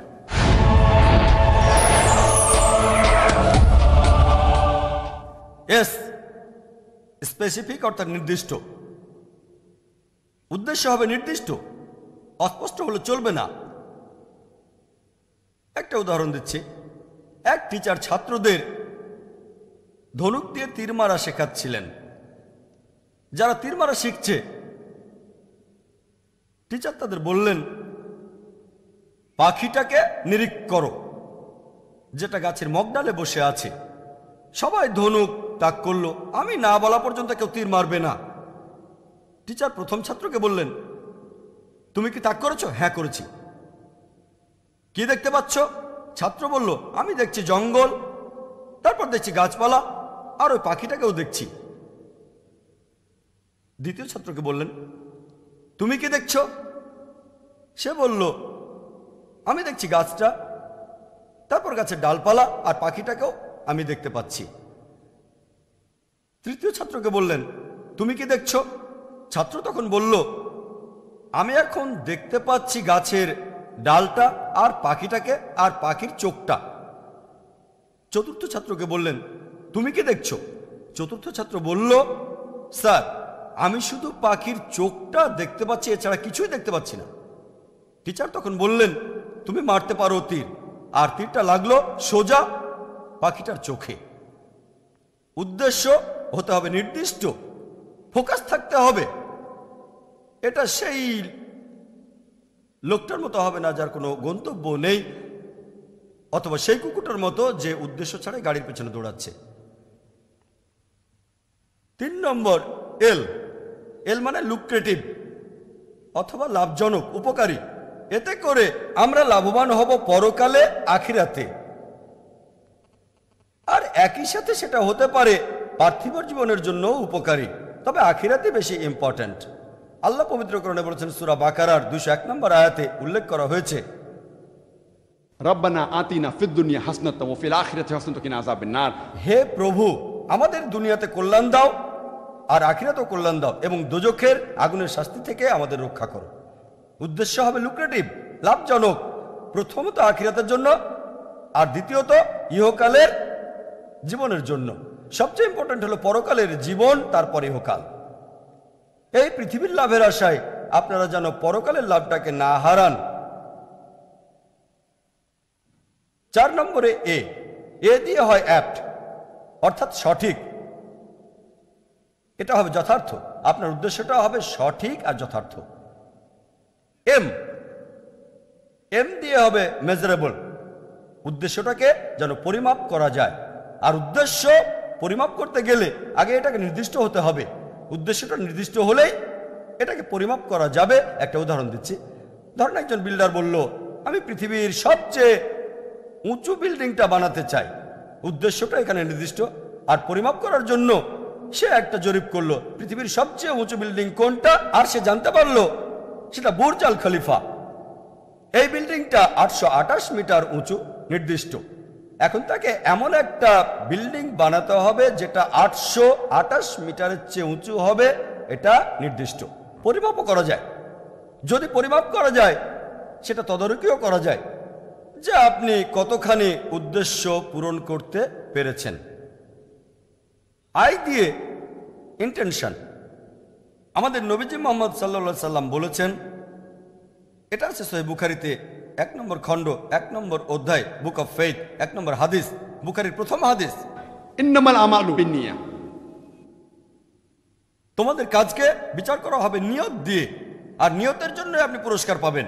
আপনার নিয়ত হবে আল্লাহ এবং তার রাসূল সাল্লাল্লাহু আলাইহি সাল্লামকে সন্তুষ্ট করা। ইন্টেনশন বা নিয়ত এমন হবে না যে বিখ্যাত হব, জনপ্রিয় হব। নিয়তটা এরকম হলে আপনার উদ্দেশ্যটাই সঠিক হবে না। যদি উদ্দেশ্য হয় আল্লাহ তাআলা এবং তার রাসূলকে সন্তুষ্ট করা, তাহলেই অবশ্যই পরকালে পুরস্কার পাবেন। আর ইনশাআল্লাহ আল্লাহ আপনাকে ইহকালের জীবনেও অনেক পুরস্কার দেবেন। উদ্দেশ্য হবে কনসিস্টেন্ট বা ধারাবাহিক। সময় সীমিত থাকলে ততক্ষণ পর্যন্ত ধারাবাহিকতা থাকতে হবে। সময় সীমিত না থাকলে ধারাবাহিকতা থাকতে হবে সারা জীবন। যেমন ধরেন, আপনি ঠিক করলেন যে আমি রমজান মাসে প্রত্যেক দিন অন্তত একবার কোরআন শরীফ পড়ব। আপনার টার্গেট নির্দিষ্ট, আমি প্রত্যেক দিন এক পারা পড়ব। এমন হলে আপনি ধারাবাহিক রমজান মাসে প্রত্যেক দিন আপনি কোরআনের একটা পারা পড়ছেন। এভাবে রমজানের শেষে আপনার এক পারা কোরআন খতম হয়ে যাবে। যদি সময় সীমিত না থাকে আপনি হয়তো বলতে পারেন আমি প্রত্যেক দিন কোরআন পড়ব। তারপর টার্গেট ঠিক করলেন, আমি প্রত্যেক দিন কোরআনের এক বা অর্ধেক পারা পড়ব। তারপর শুরু করলেন, তারপর এক বা অর্ধেক পারা পড়লেন, আর এভাবে ধারাবাহিক থেকে গেলেন। ধারাবাহিকতা চলতে থাকলো একেবারে সারা জীবন পর্যন্ত। আমাদের নবীজি মুহাম্মদ সাল্লাল্লাহু আলাইহি ওয়াসাল্লাম বলেছেন, এটা আছে সহিহ মুসলিমে 1 নম্বর খণ্ড, বুক অব সালাহ, 272 নম্বর অধ্যায়ের 1711 নম্বর হাদিস। বলা আছে, এক লোক নবীজিকে প্রশ্ন করল, আল্লাহ আমাদের কোন কাজটাকে সবচেয়ে বেশি পছন্দ করেন? নবীজি বললেন, আল্লাহ সেই কাজগুলো পছন্দ করেন যেগুলোর মধ্যে ধারাবাহিকতা আছে। সেটা অনেক ছোট হতে পারে। বড় কাজ একবার করার চেয়ে ছোট কাজ বারবার করা ভালো। যে কাজগুলোতে ধারাবাহিকতা আছে সেগুলোর গুরুত্বই সবচেয়ে বেশি। কোনো মহান কাজ একবার করার চেয়ে এটা করা অনেক ভালো। তাহলে উদ্দেশ্যটা হতে হবে ইসলামিক। আই দিয়ে ইসলামিক, এস দিয়ে স্পেসিফিক নির্দিষ্ট, এল দিয়ে লুক্রেটিভ লাভজনক, এ দিয়ে অ্যাপ্ট সঠিক, এম দিয়ে মেজারেবল যেটাকে পরিমাপ করা যায়, আই দিয়ে ইন্টেনশন বা নিয়ত আল্লাহর সন্তুষ্টি অর্জন করা, আর সি কনসিস্টেন্সি বা ধারাবাহিকতা। একটা উদাহরণ দিচ্ছি, আপনাদের অনেকেই হয়তো উইলমা রুডলফের কাহিনীটা জানেন। উইলমা রুডলফ একটা মেয়ে, আর ছোটবেলা থেকেই উইলমা রুডলফ পোলিও রোগে ভুগছে। ডাক্তাররা তার পায়ে ব্রেস বেঁধে দিল আর বলল, এই মেয়ে কখনোই নিজের পায়ে দাঁড়াতে পারবে না। তার মা তখন মেয়েটাকে উৎসাহ দিল। মা বলল, উইলমা শোনো, তুমি যে কাজটা করতে চাও ঠিক সেটাই করতে পারবে। এভাবে মা মেয়েকে উৎসাহ দিল। উইলমা তখন 9 বছর বয়সে পায়ের ব্রেসগুলো খুলে ফেলল, আর সে চাইল পৃথিবীর সবচেয়ে দ্রুতগামী মহিলা হবে সে। এটাই তার ইচ্ছা, এটাই তার উদ্দেশ্য। ব্রেসগুলো যখন খুলে ফেলল তখন তার বয়স 9। এরপর 13 বছর বয়সে জীবনে প্রথমবারের মতো সে একটা রেসে অংশগ্রহণ করল আর হেরে গেল। সবার শেষে আসলো, কিন্তু তারপরেও সে ধারাবাহিক। সে চেষ্টা করে যাচ্ছে, হেরে যাচ্ছে, তারপর চেষ্টা করছে। তারপর একদিন সে অলিম্পিক গেমসের জন্য কোয়ালিফাই করলো। এটা একেবারে সত্যি ঘটনা, কোনো গল্প বা রূপকথা নয়। এরপর সে অলিম্পিকের জন্য কোয়ালিফাই করলো। 1960 সালের অলিম্পিকে সে মহিলাদের 100 মিটার দৌড়ে প্রথম হয়ে গেল, গোল্ড মেডেল পেল। এরপরও সে 200 মিটার দৌড়েও গোল্ড মেডেল জয় করে নিল। এছাড়াও সে 400 মিটার রিলে রেসে গোল্ড মেডেল জয় করে নিল। 100 গুণ 4 মহিলাদের মধ্যে 1960 সালের অলিম্পিকে সে 3টা গোল্ড মেডেল জিতে নিল। এভাবে ইতিহাস তৈরি করল। প্যারালাইজড একটা পঙ্গু মেয়ে যার পোলিও হয়েছে, সেই মেয়েই 1960 সালে হয়ে গেল পৃথিবীর দ্রুতগামী মহিলা। এখন উদ্দেশ্য ঠিক করা, এটাকে যদি বিশ্লেষণ করেন, উইলমার উদ্দেশ্য। আর আপনারা যদি ম্যানেজমেন্ট গুরুদের বইগুলো পড়েন, সে সবগুলো শর্ত পূরণ করেছে। আপনারা ম্যানেজমেন্ট গুরুদের বইগুলো পড়লেই দেখতে পাবেন। এ ব্যাপারে আমি বিস্তারিত বলছি না। তবে আসুন দেখি আসল উদ্দেশ্য পূরণে সে কতখানি সফল হয়েছে। ইসলামিক উদ্দেশ্য পূরণে 1 নম্বর, উদ্দেশ্যটা কি ইসলামিক ছিল? উইলমার উদ্দেশ্যটা কি কোরআন আর সুন্নাহ অনুযায়ী ছিল? আমি তার পার্সোনাল লাইফ জানি না, তবে জানি সে মুসলিম ছিল না। আমি জানি না সেটা ঈশ্বরের উদ্দেশ্যে করেছে কি না। 2 নম্বর, উদ্দেশ্য কি নির্দিষ্ট ছিল? হ্যাঁ, নির্দিষ্ট ছিল। উইলমা চেয়েছিল সে পৃথিবীর সবচেয়ে দ্রুতগামী মহিলা হবে। এটা কি লুক্রেটিভ? এটা কি লাভজনক? হ্যাঁ, পার্থিব জীবনে অনেক লাভজনক। সে খ্যাতি পেয়েছে, সম্মান পেয়েছে, কিন্তু পরকালের জন্য আল্লাহ মালুম। আমার মনে হয় না পরকালের জীবনে অলিম্পিকের এই গোল্ড মেডেল কোনো কাজে লাগবে, যদি না সেই গোল্ড মেডেলগুলো আল্লাহর নামে উৎসর্গ করে।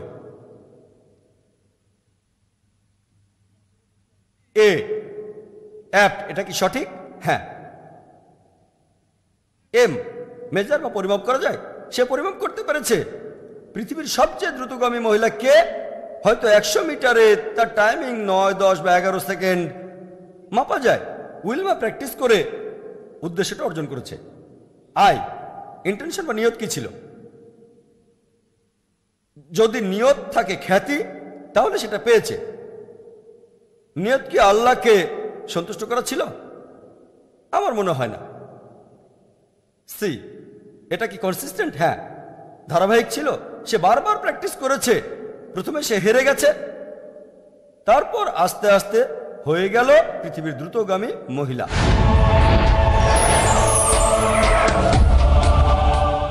আরেকটা উদাহরণ দেই, তুলনা করলে আপনারাও ব্যাপারটা ভালো করে বুঝতে পারবেন।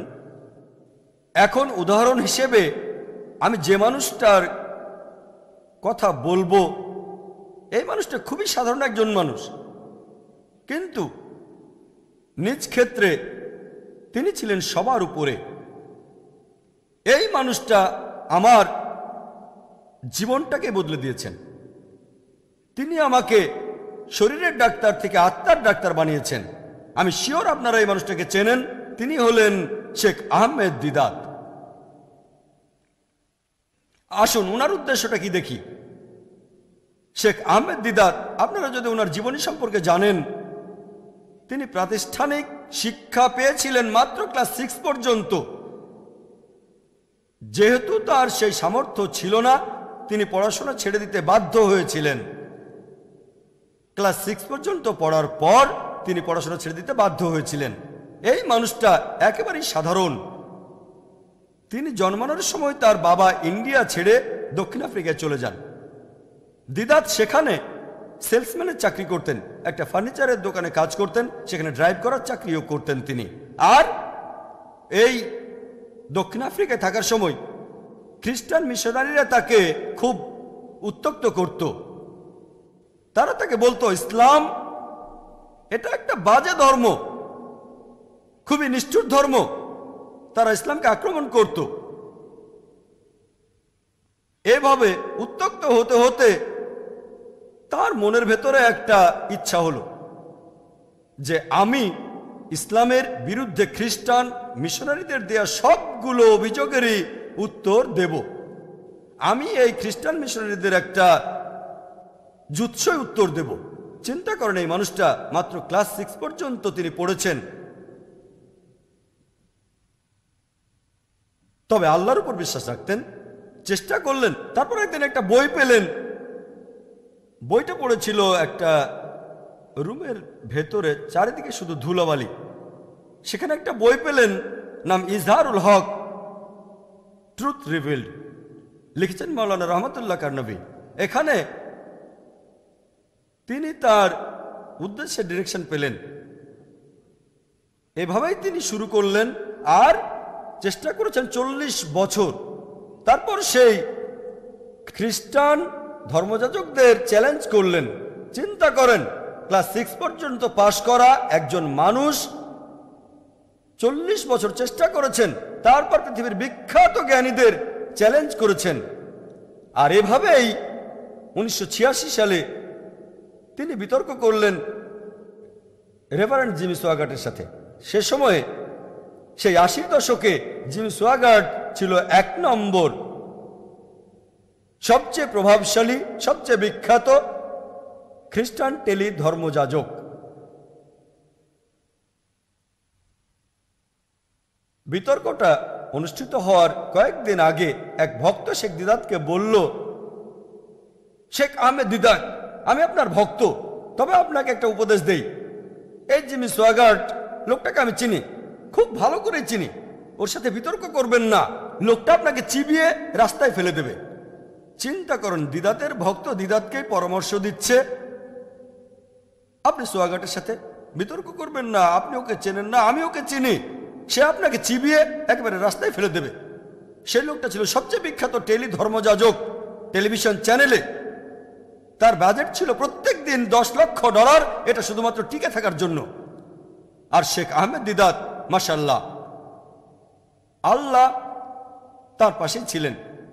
দিদাত আমেরিকায় গেলেন, সেই খ্রিস্টান মিশনারি নিজের শহরে গেলেন, যে দেশে সে বিখ্যাত। সেখানে গিয়ে দিদাত তার সঙ্গে বিতর্ক করলেন। আর আলহামদুলিল্লাহ, সুম্মা আলহামদুলিল্লাহ, আল্লাহর সাহায্যে তিনি টেবিলটা উল্টে দিলেন।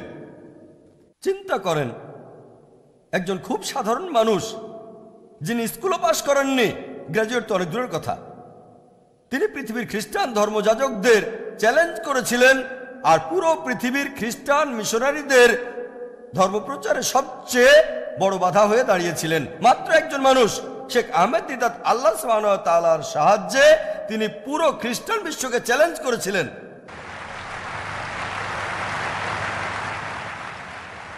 আসুন এবার ওনার উদ্দেশ্যটা দেখি, যে ইসলামিক কিনা। 1 নম্বর, এটা কি ইসলামিক ছিল?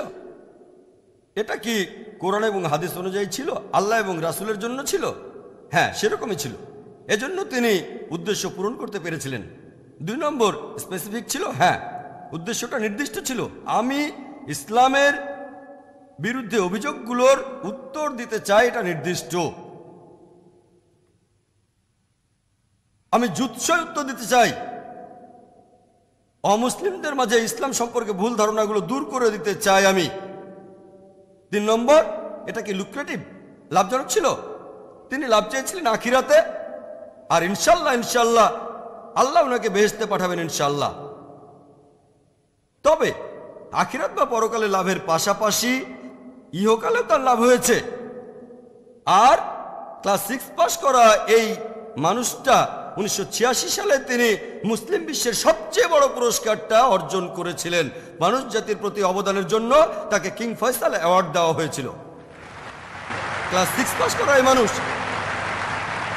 এটা অ্যাওয়ার্ডের জন্য করেননি, হয়তো $2 লাখ পেয়েছিলেন, কিন্তু সেটার জন্য করেননি।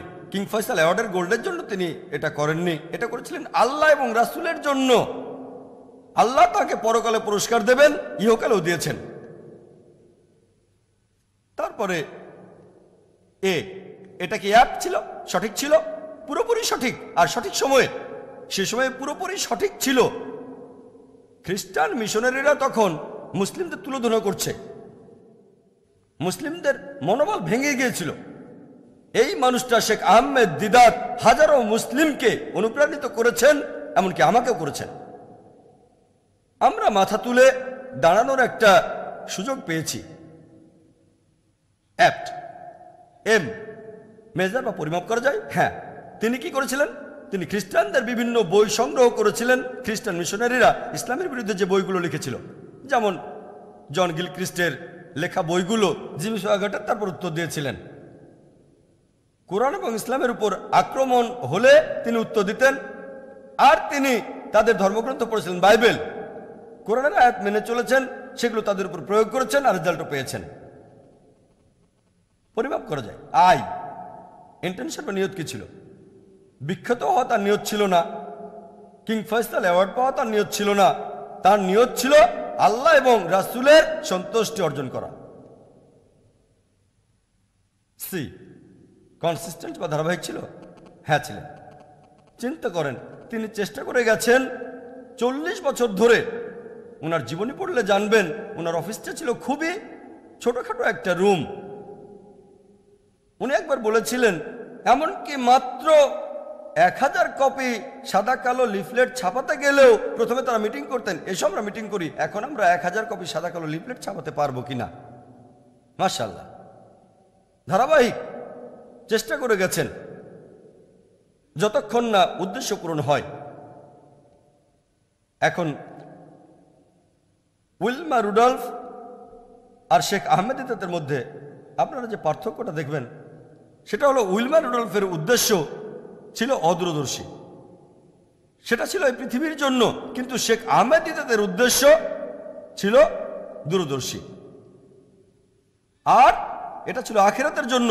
ইনশাআল্লাহ আল্লাহ তাকে আখিরাতে পুরস্কার দেবেন, আল্লাহ ইহকালেও তাকে পুরস্কার দিয়েছেন।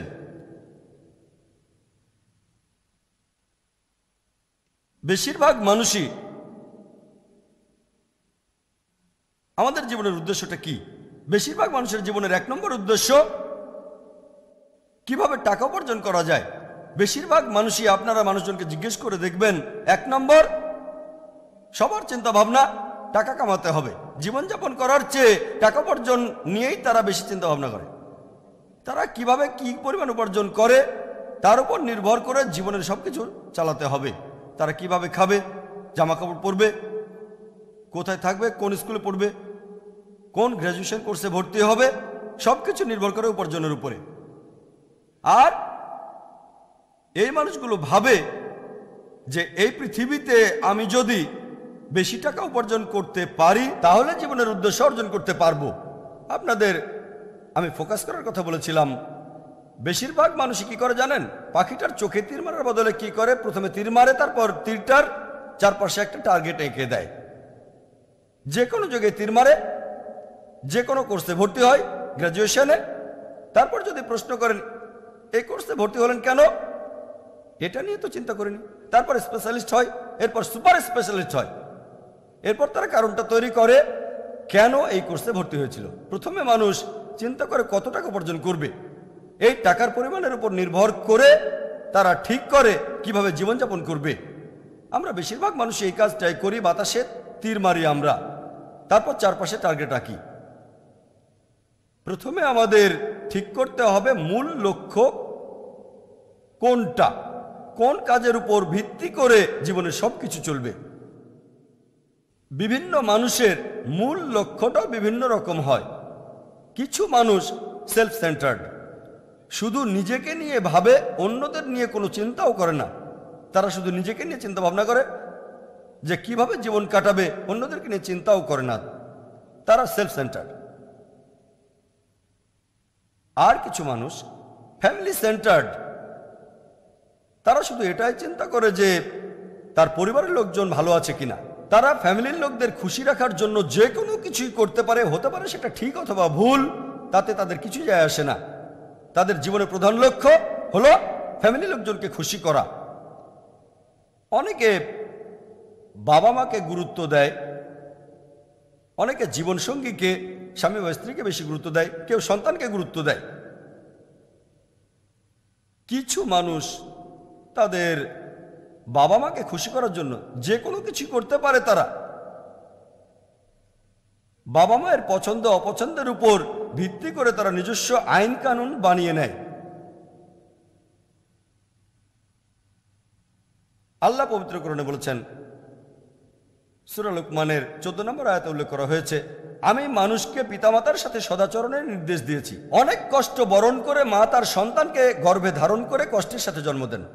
তারপরের আয়াত সূরা লুকমানের 15 নম্বর আয়াতে উল্লেখ করা হয়েছে, যদি তোমার পিতামাতা জিহাদ করে, জোরাজোরি করে, আল্লাহ সুবহানাহু ওয়া তাআলা ব্যতীত অন্য কাউকে ইবাদত করার জন্য, যে বিষয়ে তোমার কোনো জ্ঞান নেই, তাদের কথা মেনো না, তারপরও তাদের সাথে সৎভাবে বসবাস করো। তার মানে আমাদের স্রষ্টা বলেছেন বাবা মাকে ভালোবাসবে, তাদের শ্রদ্ধা করবে, কথা মেনে চলবে। কিন্তু যদি তারা তোমাদের স্রষ্টার বিরুদ্ধে যেতে বলে, আল্লাহ এবং রাসূলের বিরুদ্ধে, তাদের কথা মেনে চলবে না, তবে তাদের সাথে সৎভাবে বসবাস করো। সীমা বেঁধে দিয়েছেন আল্লাহ তাআলা। অনেকে জীবন সঙ্গীকে বেশি গুরুত্ব দেয়, স্বামী অথবা স্ত্রীকে সন্তুষ্ট করাটাই অনেকের জীবনের প্রধান লক্ষ্য। ধরেন একজন লোকের স্ত্রী হয়তো খুব দামি একটা নেকলেস কিনতে চাচ্ছে সে, কিন্তু লোকটার কেনার সামর্থ্য নেই। তখন কি করবে সে? তখন ধার করে, ভিক্ষা করে অথবা চুরি করে হলো স্ত্রীকে সেই নেকলেসটা কিনে দেওয়ার চেষ্টা করবে। জীবনের উদ্দেশ্য হলো স্ত্রীকে সন্তুষ্ট করা। আবার অনেকে সন্তানকে বেশি গুরুত্ব দেয়, সন্তানকে তারা খুশি করতে চায়। অনেক সময় দেখা যায় যে ছেলে হয়তো পড়াশোনা করার জন্য বাইরের দেশে যেতে চায়, সে যে কোর্সে ভর্তি হতে চাচ্ছে সেটা একেবারে অর্থহীন, এতে করে তার পরকালে কোনো লাভ হবে না, ইহকালেও হবে না। তারপরেও যেহেতু ছেলে বিদেশে যেতে চাচ্ছে, এই লোক তার সব সম্পত্তি মর্টগেজ রেখে সেই টাকা দিয়ে ছেলেকে আমেরিকায় পাঠাবে, তারপর বলবে আমার ছেলে তো আমেরিকায় পড়াশোনা করছে। যেন ছেলেকে পড়াশোনার জন্য আমেরিকায় পাঠানোটাই তার উদ্দেশ্য ছিল। দেখতে হবে উদ্দেশ্যটা কি, জীবনের মূল লক্ষ্যটা কি। অনেকে আবার সমাজ নিয়ে বেশি চিন্তা ভাবনা করে, অন্য মানুষ আমার ফ্যামিলিকে নিয়ে কি ভাবছে এটার গুরুত্বই তার কাছে বেশি, তাই পুরো জীবনটা ঘুরতে থাকে সমাজকে কেন্দ্র করে। কিছু মানুষ প্রতিবেশীকে গুরুত্ব দেয়, প্রতিবেশীর সাথে প্রতিযোগিতা করে সে। এখানে একটা গল্প মনে পড়ে গেল।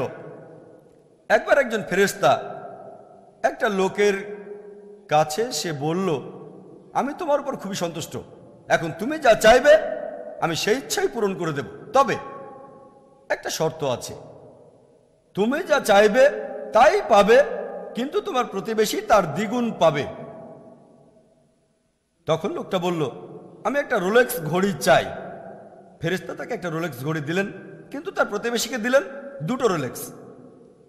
লোকটা বলল, একটা মার্সিডিজ গাড়ি চাই। ফেরেশতা লোকটাকে একটা মার্সিডিজ, কিন্তু তার প্রতিবেশীকে দুটো মার্সিডিজ দিলেন। লোকটা বলল, আমি খুব সুন্দর একটা বাড়ি চাই। ফেরেশতা লোকটাকে একটা সুন্দর বাড়ি দিলেন, কিন্তু সেই বাড়িটার পাশেই প্রতিবেশীর জন্য দুটো সুন্দর বাড়ি বানিয়ে দিলেন। লোকটা তখন বলল, আচ্ছা এবার আমার শেষ ইচ্ছাটাও পূরণ করে দেন আপনি। সেটা কি? আমার একটা চোখ তুলে নেন, যাতে করে আমাকে এক চোখে দেখতে হয়।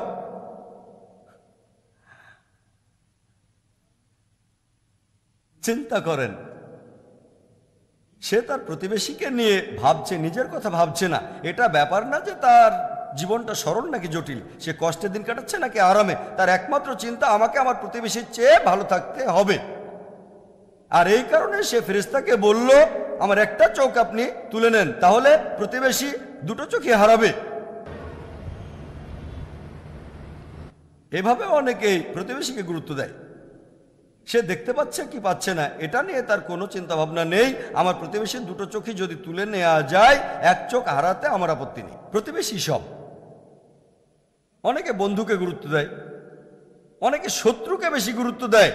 তারা সব সময় চিন্তা করে যে তাদের শত্রু কি করছে, আমার প্রতিপক্ষ এখন কি চিন্তা ভাবনা করছে।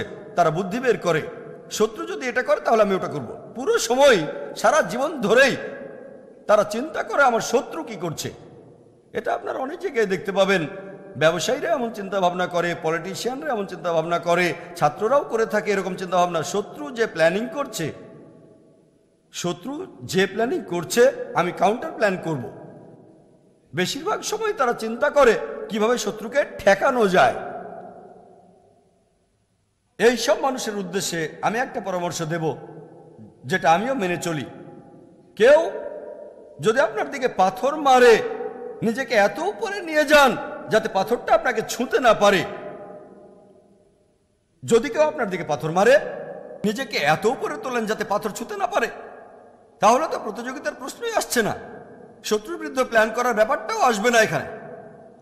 আরেকটা পরামর্শ দেই, আপনার দিকে কেউ যদি ইট ছুঁড়ে মারে, সেই ইট দিয়ে নিজের বাড়িটা বানিয়ে ফেলেন। স্কুলে থাকতে আমি মার্শাল আর্ট শিখেছিলাম, ক্যারাটে, জুডো। সেখানে বিশাল একটা লোক আমাকে ধাক্কা দিলে কি করবেন? সেই লোকের শক্তিকে কাজে লাগিয়ে তাকে ছুঁড়ে ফেলে দেবেন, তার শক্তি দিয়েই। কেউ আপনাকে ইট ছুঁড়ে মারলে সেই ইট দিয়েই বাড়ি বানিয়ে ফেলে। কিছু মানুষ খ্যাতির পেছনে ছুটে বেড়ায়, তারা বিখ্যাত হতে চায়, প্রধান উদ্দেশ্য বিখ্যাত হওয়া। এজন্য তারা যে কোনো নিয়ম, যে কোনো আইন কানুন ভাঙতে পারে। আবার কিছু মানুষ বস্তুবাদী, বস্তুকেই গুরুত্ব দেয়। সব সময় চিন্তা করে তাদের কি সম্পদ আছে, তাদের কি সম্পত্তি আছে, কেমন জামা কাপড় পরে। এই ব্যাপারটা ধনী লোকজনের মধ্যে খুবই কমন। যখন তারা বন্ধুদের সাথে দেখা করে তারা গল্প শুরু করে দেয়, দেখি তুমি কোন ব্র্যান্ডের ঘড়ি পরেছো, এটা কি ট্যাগ হিও নাকি ওমেগা, ও এটা রোলেক্স, বেল্টটা কেমন, লেদারের নাকি মেটালের বেল্ট, মডেলটা কি লেটেস্ট, ঘড়ির ডায়ালটা কেমন, গোল্ড বসানো নাকি ডায়মন্ড বসানো, আরে তোমার ঘড়িটা দেখি পাটেক ফিলিপ। আর এইসব ধনী লোক, এদের ঘড়ি একটা না অনেকগুলো ঘড়ি থাকে, এটা নিয়ে তারা প্ল্যান করে, আচ্ছা আজকে এই ঘড়িটা পরেছি, আগামীকাল বন্ধুদের সাথে দেখা করার সময় এই ঘড়িটা আর পরা যাবে না, এভাবে প্ল্যান করে কোন অনুষ্ঠানে কোন ঘড়িটা পরতে হবে তাদের। তারপর তারা গাড়ি নিয়ে আলোচনা শুরু করে, তোমার গাড়িটা কোন ব্র্যান্ডের, BMW, মার্সিডিজ, পোর্শে, ও রোলস রয়েল, মেবাক, বেন্টলে, এরকম। এভাবে তারা সময় কাটায়। জানো, এই জিনিসগুলোই তাদের আইডেন্টিটি। যদি না পড়ে তাহলে তাদের চিনবে কি করে কেউ? যদি সেই গাড়িতে না চড়ে মার্সিডিজ বা BMW-তে, তাহলে চিনবে কিভাবে লোকজন? এটাই পরিচয়। বড় শহরগুলোতে এই ধরনের মানুষ প্রায় দেখা যায়। আর একটু উপরে গেলে আলোচনা হচ্ছে তোমার ইয়েরটা কেমন, তোমার যে জাহাজটা সেটা কেমন, আর একটু উপরে আপনার জেট প্ল্যানটা কেমন, আমার তো একটা প্রাইভেট জেট আছে, কতগুলো ইঞ্জিন। আপনারা ভাবতে পারেন আমি আবার এইগুলোর ব্যাপারে এত খুঁটিনাটি জানলাম কিভাবে? কারণ আমার এই পেশা, আলহামদুলিল্লাহ, হোক সৌভাগ্য বা দুর্ভাগ্য, আমি যে পেশায় আছি এখানে আমি বিভিন্ন ধরনের মানুষের সাথে মিশি, একেবারে ফকির থেকে রাজা পর্যন্ত। আল্লাহ রহমত করেছেন, ফকির থেকে রাজা পর্যন্ত সব ধরনের মানুষের সাথে মিশেছি আমি। আর যখনই সুযোগ পেয়েছি, যখনই দেখেছি যে আমার পাশের মানুষটা বস্তুবাদী, তার কাছে সত্যের বাণীটা বলে ফেলেছি। তাদের আমি বলি, আপনার এই ঘড়িটা হয়তো দাম $1000 অথবা $10,000 অথবা $1,00,000 হতে পারে। আমার ঘড়িটা যেটা পরে আছি এটার দাম মাত্র 1400 রুপি, $30-এরও অনেক কম। এটা অনেক দিন আগে কেনা, তারপরও এটা আপনার ঘড়ির মতোই সময়টা সঠিক বলে দিচ্ছে। সাধারণ ঘড়ি, দাম মাত্র 1400 রুপি। আলহামদুলিল্লাহ, আল্লাহ আমাকে আশীর্বাদ দিয়েছেন। যে ব্র্যান্ডের নামগুলো বললাম এর বেশিরভাগই আমি গিফট পেয়েছি। এই ব্র্যান্ডের ঘড়িগুলো গিফট পেয়েছি, প্রায় সবগুলো, ওমেগা, রোলেক্স, অনেক ঘড়ি পেয়েছি। আর আমি সবসময় নবীজি সাল্লাল্লাহু আলাইহি ওয়াসাল্লামের নির্দেশ মেনে চলি। আমি সেই ঘড়িগুলো আমাদের অন্যান্য দায়ী এবং কলিগদের দিয়েছি, যাতে করে আমি খুতুয়াতুশ শয়তান থেকে দূরে থাকতে পারি। এরকম ঘটনা বেশ কয়েকবার ঘটেছে যে আমার হোস্ট প্রাইভেট জেট প্লেন পাঠিয়ে দিয়েছেন, প্রাইভেট জেট প্লেনে আমাকে তার দেশে নিয়ে যাবেন। কয়েকবার এরকম হয়েছে। চিন্তা করেন, মাত্র একজন মানুষের জন্য জেট প্লেনের জ্বালানি খরচ হবে, পাইলটদের বেতন আছে, তারপর এয়ার হোস্টেসের বেতন, তারপর এয়ারপোর্টে ল্যান্ড করার খরচ। সেজন্য আমার হোস্টকে বললাম, আপনি আমার জন্য ইকোনমি ক্লাসের একটা ব্যবস্থা করে দেন। আলহামদুলিল্লাহ, আল্লাহ আমার ফ্যামিলিকে অনেক রহমত দিয়েছেন। মাশাআল্লাহ, দামি গাড়ি কেনার সামর্থ্য আছে, আমরা প্লেনে ফার্স্ট ক্লাসেও যেতে পারি আলহামদুলিল্লাহ। তবে আমি দায়ী, তাই হোস্টকে বললাম, এখানে এত টাকা খরচ করার কোনো দরকার নেই, আপনি আমার জন্য প্লেনে ইকোনমি ক্লাসের একটা ব্যবস্থা করে দেন, আর বাকি টাকা আপনি আল্লাহ সুবহানাহু ওয়া তাআলার পথে খরচ করেন। আমার হোস্ট মাশাআল্লাহ বুদ্ধিমান, তিনি বললেন, আমি আমার প্রাইভেট প্লেন পাঠিয়ে নিয়ে আসছি একজনকে, এখানে আল্লাহর দায়ীর চেয়ে যোগ্য আর কে আছে? তখন আমি বললাম, এটা যদি আপনার নিয়ত হয় ইনশাআল্লাহ আপনি পুরস্কার পাবেন। তার নিয়ত ছিল আল্লাহর একজন ভৃত্যকে সর্বোচ্চ সম্মান দেখানো, যেন আল্লাহ তাকে পুরস্কার দেন। এখানে আরেকটা কথা বলি, আমি কিন্তু আপনাদের বলছি না এই সব বস্তুবাদী জিনিস একেবারে হারাম অথবা সবসময় হারাম। আপনাকে বুঝতে হবে আপনার জীবনের উদ্দেশ্য কি, এগুলো হারাম হতে পারে, আবার হারাম নাও হতে পারে। বের হয়েছে ভিজুয়াল কোরআন। বাংলাদেশে এই প্রথম পবিত্র কোরআন 7টি ডিভিডিতে পাওয়া যাচ্ছে। এতে রয়েছে আরবি তেলাওয়াতের সাথে ভিডিও ফুটেজ সহ বাংলা তরজমা এবং আরবি ও ইংরেজি সাবটাইটেল সারা দেশে পাওয়া যাচ্ছে। বিস্তারিত তথ্যের জন্য যোগাযোগ করুন multimedia PC 6-7 Katabon, Dhaka. Multimedia PC,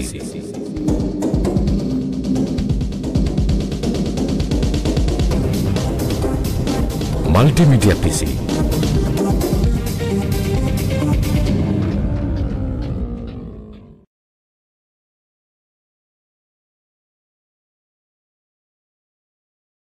Line answer is sufficient. God himself paid the price. And Jesus said, I am. I'm a non-vegetarian. 21st century will belong to vegetarians. This cause of death in the world. Veg or non-veg? If I prove that an apple is better than a mango, that doesn't mean mango is prohibited. I have some problems with this.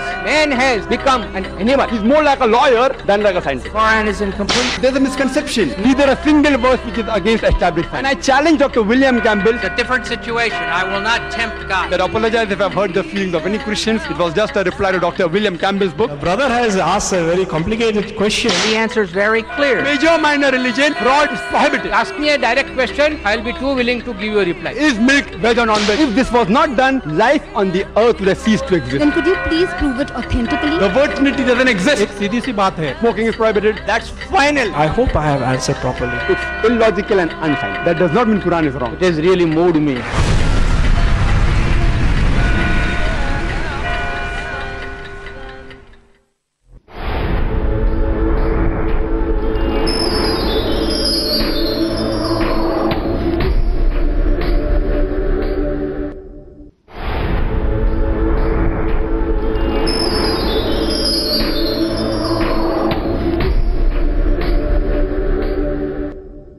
আমি একটা উদাহরণ দিই। ধরেন আপনি 1 নম্বর ক্যাটাগরিতে পড়েন, তার মানে আপনার এই জিনিসগুলো কেনার সামর্থ্য নেই। এই দামি ঘড়ি, দামি গাড়ি, দামি বাড়ি কেনার সামর্থ্য নেই।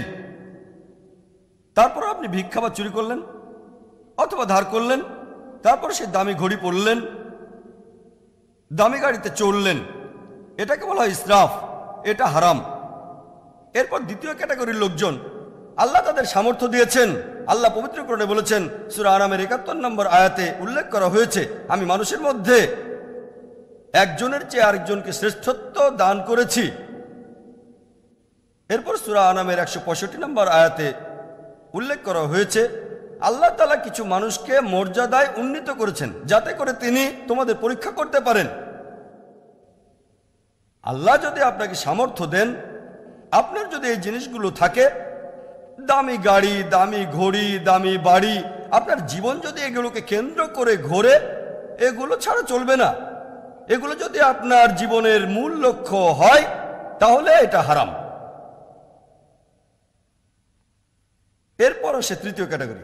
আল্লাহ তাদের সামর্থ্য দিয়েছেন, তাদের জিনিসগুলো আছে, কিন্তু তারা সেগুলোর উপর নির্ভরশীল না। তাদের এগুলো ছিল। আপনারা জানেন সুলাইমান আলাইহিস সালাম ধনী ছিলেন, কিন্তু এগুলোর উপর নির্ভরশীল ছিলেন না তিনি। তাহলে এগুলো থাকার পরেও যদি আল্লাহ তাআলার নির্দেশ মেনে চলেন, আপনি এই জিনিসগুলোর উপর নির্ভরশীল না, তাহলে এটা মুবাহ, এটা ঐচ্ছিক, হারাম না। তবে সবচেয়ে ভালো চতুর্থ ক্যাটাগরি, আল্লাহ আপনাকে সামর্থ্য দিয়েছেন, তারপরেও আপনি সেটা ব্যবহার করছেন না, সেটা কিনছেন না। যেমন আমাদের নবীজি মুহাম্মদ সাল্লাল্লাহু আলাইহি ওয়াসাল্লাম, আমাদের নবীজি সাল্লাল্লাহু আলাইহি সাল্লামের যে ক্ষমতা ছিল, যে খ্যাতি ছিল, তাতে করে তিনি সে সময় পৃথিবীর সম্রাট হতে পারতেন, অনেক সম্পদ জমাতে পারতেন। তবে যখনই তিনি উপহার পেয়েছেন, বেশিরভাগ সময়ে তিনি সেগুলো সাহাবীগণকে দিয়ে দিতেন। এমন না যে এগুলো রাখা হারাম, এমন না। যদি কেউ আপনাকে উপহার দেয়, আপনি সেটা রাখতে পারেন, এটা হারাম না। তবে নবীজি সেগুলো অন্যদের দিয়ে দিতেন। এই ক্যাটাগরির মানুষদের আল্লাহ সামর্থ্য দিয়েছেন, তারপরেও তারা সেগুলো আল্লাহ তাআলার পথে ব্যয় করে।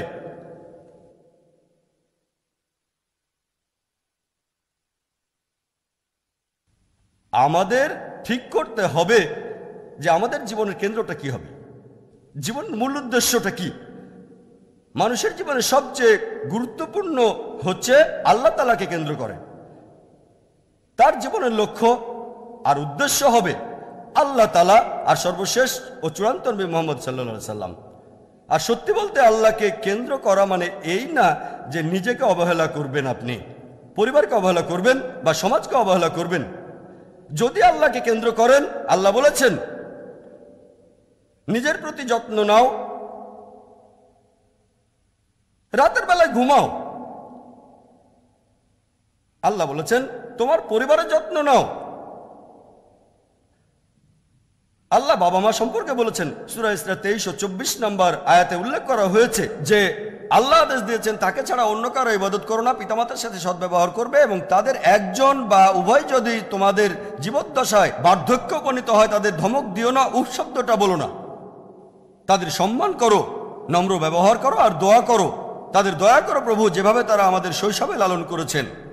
তার মানে যদি আল্লাহ কেন্দ্রিক হন তাহলে বাবা মাকে ভালোবাসতে হবে, তাদের সম্মান করতে হবে, তাদের মেনে চলতে হবে। শুধুমাত্র যখন তারা আল্লাহ এবং রাসূলের বিরুদ্ধে যাবে তখন তাদের কথা মেনো না, তারপরও তাদের সাথে সদ্ব্যবহার করো। এটা আছে সূরা লুকমানের 14 ও 15 নম্বর আয়াতে। যদি আল্লাহ কেন্দ্রিক হন তার মানে এই না যে স্ত্রীর যত্ন নেবেন না। নবীজি সাল্লাল্লাহু আলাইহি সাল্লামের একটা হাদিস আছে আহমেদ ইবনে হাম্বলে 7396 নম্বর হাদিস। আমাদের নবীজি সাল্লাল্লাহু আলাইহি সাল্লাম বলেছেন, বিশ্বাসীদের মধ্যে তারা শ্রেষ্ঠ যারা তার পরিবারের যত্ন নেয়, বিশেষ করে স্ত্রীর। আল্লাহ কেন্দ্রিক মানে এই না যে পরিবারকে অবহেলা করবেন, সমাজকে অবহেলা করবেন।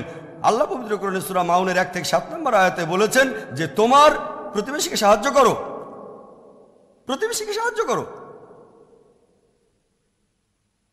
আমাদের নবীজি সাল্লাল্লাহু আলাইহি সাল্লাম বলেছেন, এই হাদিসটা আছে সহিহ বুখারীতে 1 নম্বর খণ্ড বুক অফ ফেথ 13 নম্বর হাদিস, যে সেই মানুষটা মুমিন বা বিশ্বাসী নয় যে তার নিজের জন্য যেটা কামনা করে অন্য কারোর জন্য সেটা কামনা করে না। তার মানে অন্য মানুষের যত্ন নিতে হবে। তাহলে আল্লাহ কেন্দ্রিক মানে এই না যে সবকিছুকে অবহেলা করবেন, একটা ভিখারির মতো জীবনযাপন করবেন। আপনি আপনার ফোকাস থাকবে আল্লাহ। যদি আল্লাহ আপনাকে সম্পদ দেন তাহলে সেই সম্পদ আল্লাহ তাআলার পথে ব্যয় করবেন। যদি আল্লাহ খ্যাতি দেন আপনাকে, সেই খ্যাতি আল্লাহর পথে ব্যয় করেন। যদি আল্লাহ ক্ষমতা দেন সেই ক্ষমতা আল্লাহর পথে ব্যয় করেন, যদি আপনাকে আল্লাহ ক্ষমতা দিয়ে থাকেন। এ ব্যাপারে সবচেয়ে সেরা দৃষ্টান্ত, যিনি সবচেয়ে বেশি আল্লাহ কেন্দ্রিক ছিলেন, তিনি হলেন সর্বশেষ ও চূড়ান্ত নবী মুহাম্মদ সাল্লাল্লাহু আলাইহি সাল্লাম। আমাদের নবীজি মুহাম্মদ সাল্লাল্লাহু আলাইহি সাল্লাম তিনি আল্লাহ কেন্দ্রিক হওয়ার সবচেয়ে সেরা উদাহরণ। তিনি শুধু মুসলিমদের জন্য রহমত নন, পুরো মানুষ জাতির জন্য রহমত হিসেবে এসেছেন। আল্লাহ পবিত্র কোরআনে বলেছেন, সূরা আম্বিয়ার 107 নম্বর আয়াতে উল্লেখ করা হয়েছে, ওয়ামা আরসালনাকা ইল্লা রাহমাতাল লিল আলামিন, আমি তো তোমাকে প্রেরণ করেছি পুরো মানুষ জাতির প্রতি রহমত হিসেবে, সমস্ত সৃষ্টির প্রতি রহমত হিসেবে, পুরো বিশ্বজগতের প্রতি রহমত হিসেবে। যে মানুষটার জীবনের উদ্দেশ্যটা সবচেয়ে শ্রেষ্ঠ দৃষ্টান্ত হতে পারে, পুরো মানুষ জাতির মধ্যে সেরা, যে মানুষটা একটা অসভ্য জাতিকে সুসভ্য বানিয়েছেন, যে মানুষটা পুরো মানুষ জাতিকে বদলে দিয়েছেন, যদি তার জীবনী পড়েন, এটা নিয়ে ঘন্টার পর ঘন্টা লেকচার দেওয়া যেতে পারে। মুসলিমরা নবীজি সাল্লাল্লাহু আলাইহি ওয়াসাল্লাম সম্পর্কে যা বলেছেন সেগুলো বাদ দেন আপনারা, অমুসলিমদের বলা কয়েকশো মন্তব্যের উদ্ধৃতি দিতে পারি যারা নবীজির প্রশংসা করেছেন। কয়েকটা উদাহরণ দিচ্ছি। জর্জ বার্নার্ড শ, তিনি বলেছেন নবীজি মুহাম্মদ সাল্লাল্লাহু আলাইহি ওয়াসাল্লাম সম্পর্কে, তিনি বলেছেন, উনাকে নিয়ে পড়াশোনা করেছি, তার মানে নবীজি সাল্লাল্লাহু আলাইহি ওয়াসাল্লাম, আমার মত অনুযায়ী উনাকে খ্রিস্ট বিরোধী না বলে বলা উচিত মানুষ জাতির জন্য একজন রক্ষাকারী। George Bernard Shaw. Thomas Carlyle, বিখ্যাত ঐতিহাসিক, তিনি ছিলেন ইউরোপিয়ান অমুসলিম। তিনি একটা বই লিখেছিলেন, হিরোজ অ্যান্ড হিরো ওয়ারশিপ। তিনি সেখানে ইতিহাসের হিরোদের লিস্ট দিয়েছেন, আর 1 নম্বর হিরো যিনি একজন রাসূল, তিনি যীশু খ্রিস্ট আলাইহিস সালাম নন, তিনি মুসা আলাইহিস সালাম নন, তিনি দাউদ আলাইহিস সালাম নন, তিনি সুলাইমান আলাইহিস সালাম নন, তিনি হলেন নবীজি মুহাম্মদ সাল্লাল্লাহু আলাইহি সাল্লাম। চিন্তা করেন, থমাস কার্লাইন একজন ইউরোপিয়ান, একজন খ্রিস্টান, তিনি হিরোদের লিস্টের 1 নম্বরে যে নবীকে বসিয়েছেন তিনি নবীজি মুহাম্মদ সাল্লাল্লাহু আলাইহি সাল্লাম। তারপর আরো একজন হলেন লা মার্টিন। লা মার্টিনও একজন বিখ্যাত ঐতিহাসিক, তিনি ছিলেন ফ্রেঞ্চ, তিনি তুর্কিদের ইতিহাস লিখেছিলেন। লা মার্টিন বলেছেন, যদি কোনো উদ্দেশ্যের মহত্ব, সামর্থ্যের ক্ষুদ্রতা আর বিস্ময়কর ফলাফল, এই 3টা ক্ষেত্র দিয়ে মানুষের মহত্ব বিচার করা হয়, তাহলে আধুনিক ইতিহাসে এমন কাউকে পাওয়া যাবে না যে নবীজি মুহাম্মদ সাল্লাল্লাহু আলাইহি ওয়াসাল্লামের কাছাকাছিও আসতে পারে। যদি উদ্দেশ্যের মহত্ব, সামর্থ্যের ক্ষুদ্রতা আর বিস্ময়কর ফলাফল, এই 3টা ক্ষেত্র দিয়ে যদি মানুষের মহত্ব বিচার করা হয়, তাহলে আধুনিক ইতিহাসে এমন কাউকে পাওয়া যাবে না যে নবীজি সাল্লাল্লাহু আলাইহি সাল্লামের কাছাকাছি আসতে পারে। মার্টিন আরো বলেছেন, মানুষের জীবনের সব মানদণ্ডেই নবীজি সাল্লাল্লাহু আলাইহি সাল্লামের কাছাকাছি আসার মতো কেউ নেই। মাইকেল এইচ হার্ট, তিনি বিখ্যাত ঐতিহাসিক, তার লেখা একটা বই, মানব সভ্যতার ইতিহাসে সবচেয়ে প্রভাবশালী 100 জন মানুষ, আদম আলাইহিস সালাম থেকে শুরু করে এখন পর্যন্ত, তার এই লিস্টে 1 নম্বরে আছেন নবীজি মুহাম্মদ সাল্লাল্লাহু আলাইহি সাল্লাম। ইতিহাসের সবচেয়ে প্রভাবশালী মানুষ আদম আলাইহিস সালাম থেকে শুরু করে এখন পর্যন্ত তিনি হলেন নবীজি সাল্লাল্লাহু আলাইহি সাল্লাম, আর কেউ নয়। তিনি আরো লিখেছেন, আমি যে মুহাম্মদ সাল্লাল্লাহু আলাইহি সাল্লামকে 1 নম্বরে বসিয়েছি, এটা দেখে অনেকেই অবাক হবেন, অনেকেই হয়তো এই ব্যাপারটা মেনে নিতে পারবেন না, তবে আমি নবী মুহাম্মদ সাল্লাল্লাহু আলাইহি সাল্লামকে 1 নম্বর হিসেবে বেছে নিয়েছি, তার কারণ তিনি ইতিহাসে একমাত্র মানুষ যিনি ধর্মীয় ক্ষেত্রে সফল হয়েছেন, পার্থিব জীবনেও সফল হয়েছেন।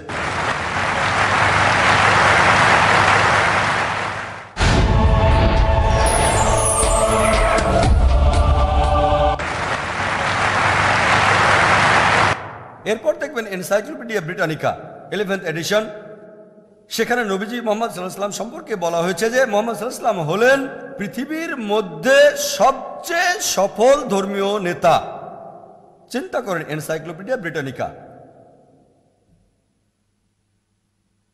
এটা না লিখে তাদের উপায় ছিল না, এটা তো একটা বিশ্বকোষ, তাই এদেরকে সত্যি কথাটা অবশ্যই লিখতে হবে। আল্লাহ পবিত্র কোরআনে সূরা ইসরার 81 নম্বর আয়াতে উল্লেখ করেছেন, ওয়াকুল জাআল হক ওয়া যাকাল বাতিল ইন্নাল বাতিল কানা যাউকা। যখন সত্য এসে মিথ্যের সামনে দাঁড়ায়, মিথ্যা বিলুপ্ত হয়, কারণ মিথ্যা তার প্রকৃতিগত কারণেই বিলুপ্ত হবে। আল্লাহ পবিত্র কোরআনে বলেছেন, সূরা কালামের 4 নম্বর আয়াতে উল্লেখ করা হয়েছে, অবশ্যই নবী মুহাম্মদ সাল্লাল্লাহু আলাইহি সাল্লাম, তুমি অবশ্যই সর্বশ্রেষ্ঠ আর মহান চরিত্রে অধিষ্ঠিত।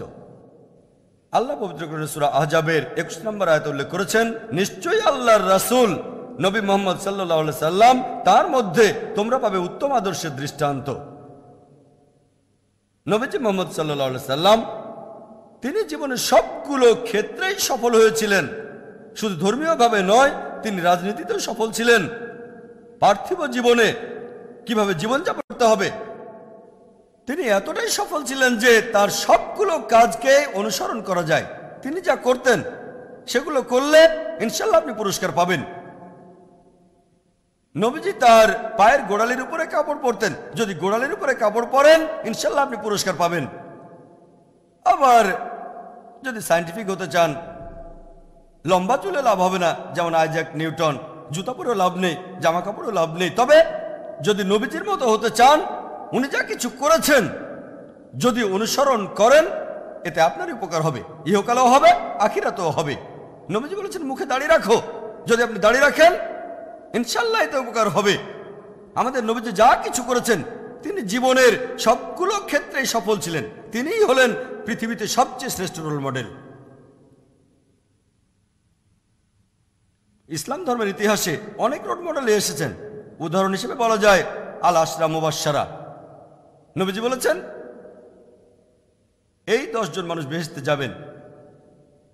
সুন্নান আল তিরমিজির 4 নম্বর খণ্ডের 1171 নম্বর হাদিস, সেখানে নবীজি বলেছেন এই 10 জন মানুষ বেহেশতে যাবে। আবু বকর আল সিদ্দিক, ওমর বিন আল খাত্তাব, উসমান বিন আফফান, আলী ইবনে আবি তালিব, তালহা বিন উবায়দুল্লাহ, জুবাইর বিন আওয়াম, আব্দুর রহমান বিন আউফ, সাদ বিন আবি ওয়াক্কাস, সাইদ বিন জায়েদ, আবু আল ইবনে জাওয়াদ। এই 10 জন মানুষকে নবীজি সাল্লাল্লাহু আলাইহি সাল্লাম বেহেশতে যাওয়ার প্রতিশ্রুতি দিয়েছেন। ইনাদের জীবন কথা আপনারা পড়ে দেখতে পারেন। আজকে সময় কম, তাই বিস্তারিত বলছি না। এছাড়াও ইসলাম ধর্মে মহিলা রোল মডেলও আছেন। সবচেয়ে সেরা দৃষ্টান্ত হচ্ছেন বিবি মারিয়াম, যিশু খ্রিস্ট বা ঈসা আলাইহিস সালামের মা। আল্লাহ পবিত্র কোরআনে সূরা ইমরানের 42 নম্বর আয়াতে উল্লেখ করেছেন, ওয়াইস কালাতিল মালাইকাতু ইয়া মারয়ামু, স্মরণ করো ফেরেশতাগণ বলল, হে মরিয়ম, ইন্নাল্লাহ আস্তাফাকি ওয়া তাহারাকি ওয়াস্তাফাকি আল্লাহ নিসাল আলামিন, আল্লাহ তোমাকে মনোনীত আর পবিত্র করেছেন এবং বিশ্বের নারীগণের মধ্যে তোমাকে মনোনীত করেছেন। মরিয়ম আলাইহিস সালাম, তাকে পৃথিবীর সব জাতির নারীদের মধ্য থেকে মনোনীত করা হয়েছিল। এছাড়াও আরেকজন বিবি আসিয়া রাদিয়াল্লাহু আনহা, তিনি ছিলেন ফেরাউনের স্ত্রী। পবিত্র কোরআনে সূরা তাহরিমের 11 নম্বর আয়াতে উল্লেখ করা হয়েছে, বিবি আসিয়া আল্লাহর কাছে দোয়া করেছেন যে আমি পৃথিবীতে এই ফেরাউনের যা কিছু আছে তার বিনিময়ে আল্লাহ সুবহানাহু ওয়া তাআলার কাছাকাছি একটি ঘর চাই। তার মানে বিবি আসিয়া তার যাবতীয় সম্পদের বিনিময়ে বেহেশতে যেতে চেয়েছেন, আল্লাহর কাছাকাছি থাকতে চেয়েছেন। তিনি তখন এই পৃথিবীর সবচেয়ে ধনী লোকের স্ত্রী, পৃথিবীর সবচেয়ে ক্ষমতাবান মানুষ ফেরাউনের স্ত্রী তিনি। এছাড়াও বলা যায় খাদিজা রাদিয়াল্লাহু আনহার কথা, তিনি ছিলেন নবীজি মুহাম্মদ সাল্লাল্লাহু আলাইহি ওয়াসাল্লামের প্রথম স্ত্রী। এছাড়াও আছেন বিবি ফাতিমা রাদিয়াল্লাহু আনহা, নবীজি মুহাম্মদ সাল্লাল্লাহু আলাইহি ওয়াসাল্লামের কন্যা। ইনারা হলেন মহিলার জন্য রোল মডেল। এছাড়াও আপনারা দেখবেন সবচেয়ে শ্রেষ্ঠ দম্পতি, সেরা স্বামী স্ত্রী দৃষ্টান্ত নবীজি মুহাম্মদ সাল্লাল্লাহু আলাইহি ওয়াসাল্লাম আর বিবি খাদিজা রাদিয়াল্লাহু আনহা। এছাড়াও এখানে আপনারা সবচেয়ে খারাপ দম্পতির দৃষ্টান্ত দেখতে পাবেন, আবু লাহাব এবং তার স্ত্রী। পবিত্র কোরআনে সূরা লাহাবের 3 নম্বর আয়াতে উল্লেখ করা হয়েছে যে তারা দুজনে দোজখের আগুনে পুড়বে। এছাড়াও সবচেয়ে ভালো স্বামী আর খারাপ স্ত্রীর দৃষ্টান্ত আল্লাহ পবিত্র কোরআনে সূরা তাহরিমের 10 নম্বর আয়াতে বলেছেন, আল্লাহ কাফিরদের জন্য নূহের স্ত্রী ও লুতের স্ত্রীর দৃষ্টান্ত দিয়েছেন। তারা ছিল আল্লাহর 2 সৎকর্মপরায়ণ বান্দার অধীনে, কিন্তু তারা তাদের স্বামীকে মানেনি, সেজন্য আল্লাহ তাআলা তাদের দোজখের আগুনে পাঠাবেন। এছাড়াও সবচেয়ে ভালো স্ত্রী আর খারাপ স্বামীর দৃষ্টান্ত পাবেন। এটার ব্যাপারে আগে বলেছি, বিবি আসিয়া রাদিয়াল্লাহু আনহা ফেরাউনের স্ত্রী। ফেরাউন ছিল সবচেয়ে খারাপ স্বামী, আসিয়া ভালো স্ত্রী। সূরা তাহরিমের 11 নম্বর আয়াতে বিবি আসিয়া দোয়া করেছেন, আমি এই পৃথিবীর যাবতীয় সম্পদের বিনিময়ে, ফেরাউনের সব সম্পদের বিনিময়ে জান্নাতে আল্লাহর কাছে থাকতে চাই। অনেক উদাহরণ আছে, অনেক উদাহরণ পাবেন। আমাদের নবী মুহাম্মদ সাল্লাল্লাহু আলাইহি ওয়াসাল্লাম বলেছেন, দুর্বল বিশ্বাসীর চেয়ে শক্ত বিশ্বাসীকে আল্লাহ তাআলা বেশি ভালোবাসেন। আমাদের বর্তমান সময়ে এরকম অনেক মানুষই আছেন। এদের একজন শেখ আব্দুল্লাহ বিন বাজ রাদিয়াল্লাহু আনহু রহিমুল্লাহ। সামর্থ্য কম ছিল, চোখে দেখেন না, তারপরও বিখ্যাত বিশেষজ্ঞ। অন্ধ হলেও তিনি বর্তমানের সেরা বিশেষজ্ঞদের একজন। আপনাদের শেখ আহমেদ দিদাতের কথা বলেছি, ক্লাস 6 পাস করেছিলেন, কিন্তু পুরো খ্রিস্টান বিশ্বকে চ্যালেঞ্জ করেছিলেন। আরেকজনের উদাহরণ দেই, অতটা বড় নয় তবে আলাদা, সেটা আমি নিজে। আমার জীবনের উদাহরণটা, যদিও আমি অতটা বড় নই তবে আমি আলাদা। যারা আমাকে অনেক ধরে চেনেন তারা জানেন আমি আগে তোতলা ছিলাম। কেউ আমার নাম জিজ্ঞেস করলে আমি বলতাম আমার নাম জাকির, এরকমই। আমি ছোটবেলা থেকে তোতলা ছিলাম। শেখ দিদাত আমাকে অনুপ্রাণিত করেছেন। এর আগে যখন মেডিকেলে পড়েছি আমি হয়তো স্বপ্ন দেখতাম যে পৃথিবীর সবচেয়ে সেরা ডাক্তারটা হব, কিন্তু মাত্র 25 জন মানুষের সামনে লেকচার, এটা আমি কল্পনাও করতে পারতাম না। এরকমই ছিলাম আমি। হয়তো ভাবতাম যে পৃথিবীর মধ্যে সেরা সার্জনটা হব, তবে লেকচার দেবো এটা স্বপ্নেও ভাবতাম না। স্বপ্নে তো নিজেদের অনেক কিছুই ভাবতে পারি আমরা, তবে আমি 25 জনের সামনে লেকচার দিচ্ছি এটা কল্পনাও করতে পারতাম না। আলহামদুলিল্লাহ, আল্লাহ তাআলা আমাকে সাহায্য করেছেন, শেখ দিদাত উৎসাহিত করেছেন। এখন আল্লাহর এই বান্দা মাশাআল্লাহ, এখন আমি হাজারো মানুষের সামনে, লাখ লাখ মানুষের সামনে কথা বলি মাশাআল্লাহ। আজকে এখানে প্রায় 1 লাখ মানুষ এসেছেন। আহমেদ দিদাতকে দেখে অনুপ্রাণিত হয়ে আমি প্রতিষ্ঠা করলাম ইসলামিক রিসার্চ ফাউন্ডেশন। নিজে বক্তা হওয়ার জন্য নয়, যাতে করে এখান থেকে বক্তা তৈরি করতে পারি। আমরা রাজা না হলেও বানানোর চেষ্টা করি। আমি বক্তা হতে পারবো না, তাই বক্তা তৈরি করার একটা প্রতিষ্ঠান বানালাম। আল্লাহ এখানে প্ল্যান করলেন। প্রথম বক্তা যখন ঘাবড়ে গেলেন, আমি বাধ্য হয়ে স্টেজে গেলাম। তখন খেয়াল করলাম আমি যখন অমুসলিমদের সাথে দাওয়া দিচ্ছি তখন তোতলাচ্ছি না, মুসলিমদের সাথে কথা বলতে গিয়ে তোতলাচ্ছি আমি, কিন্তু অমুসলিমদের সঙ্গে কথা বলার সময় তোতলাচ্ছি না। তারপর স্টেজে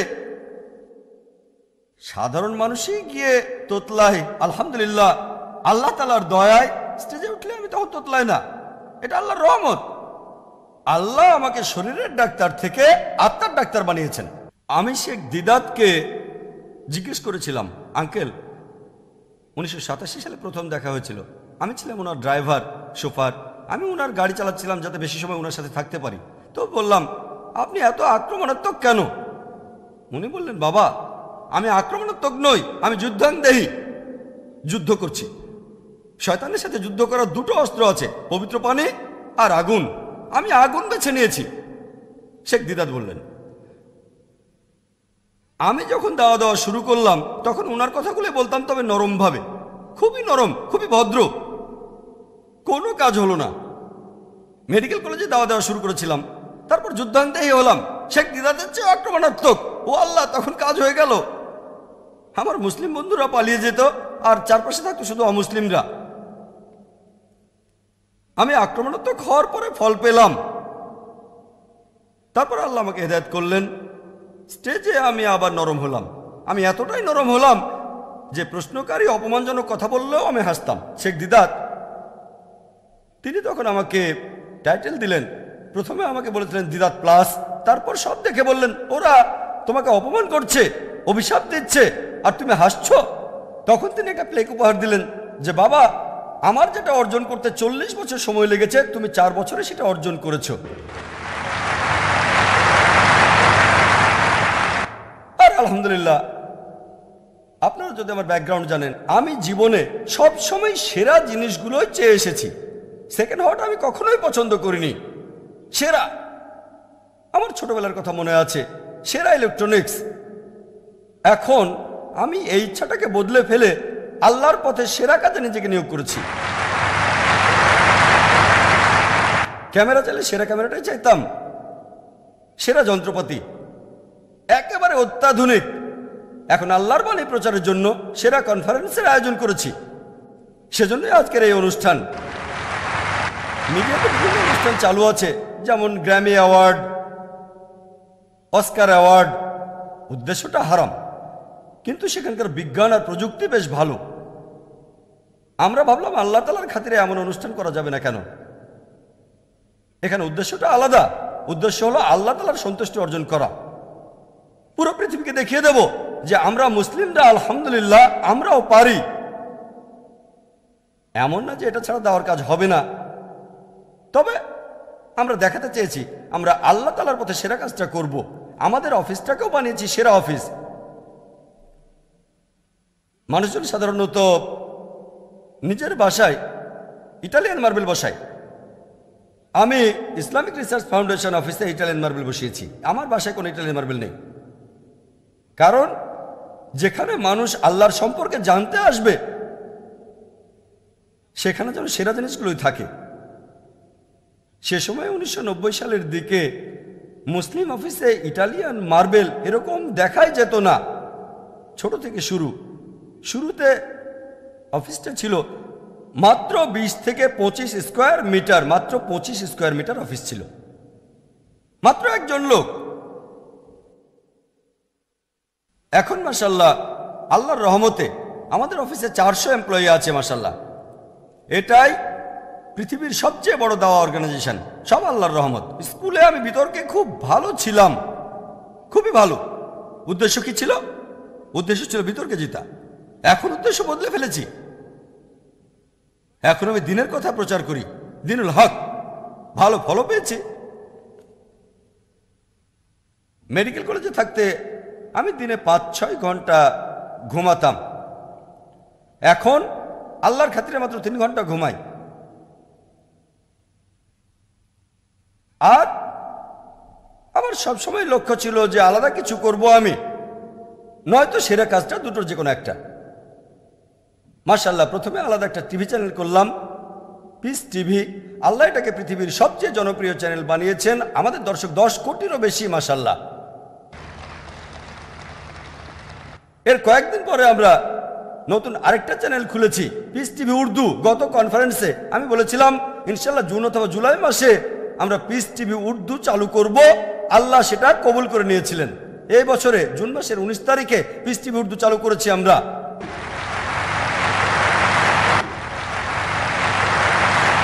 আর এবারের কনফারেন্সে আমি আপনাদের বলছি ইনশাআল্লাহ যদি আল্লাহ সাহায্য করেন, আল্লাহ রহমত করলে আমরা নতুন আরেকটা চ্যানেল খুলব, পিস টিভি বাংলা।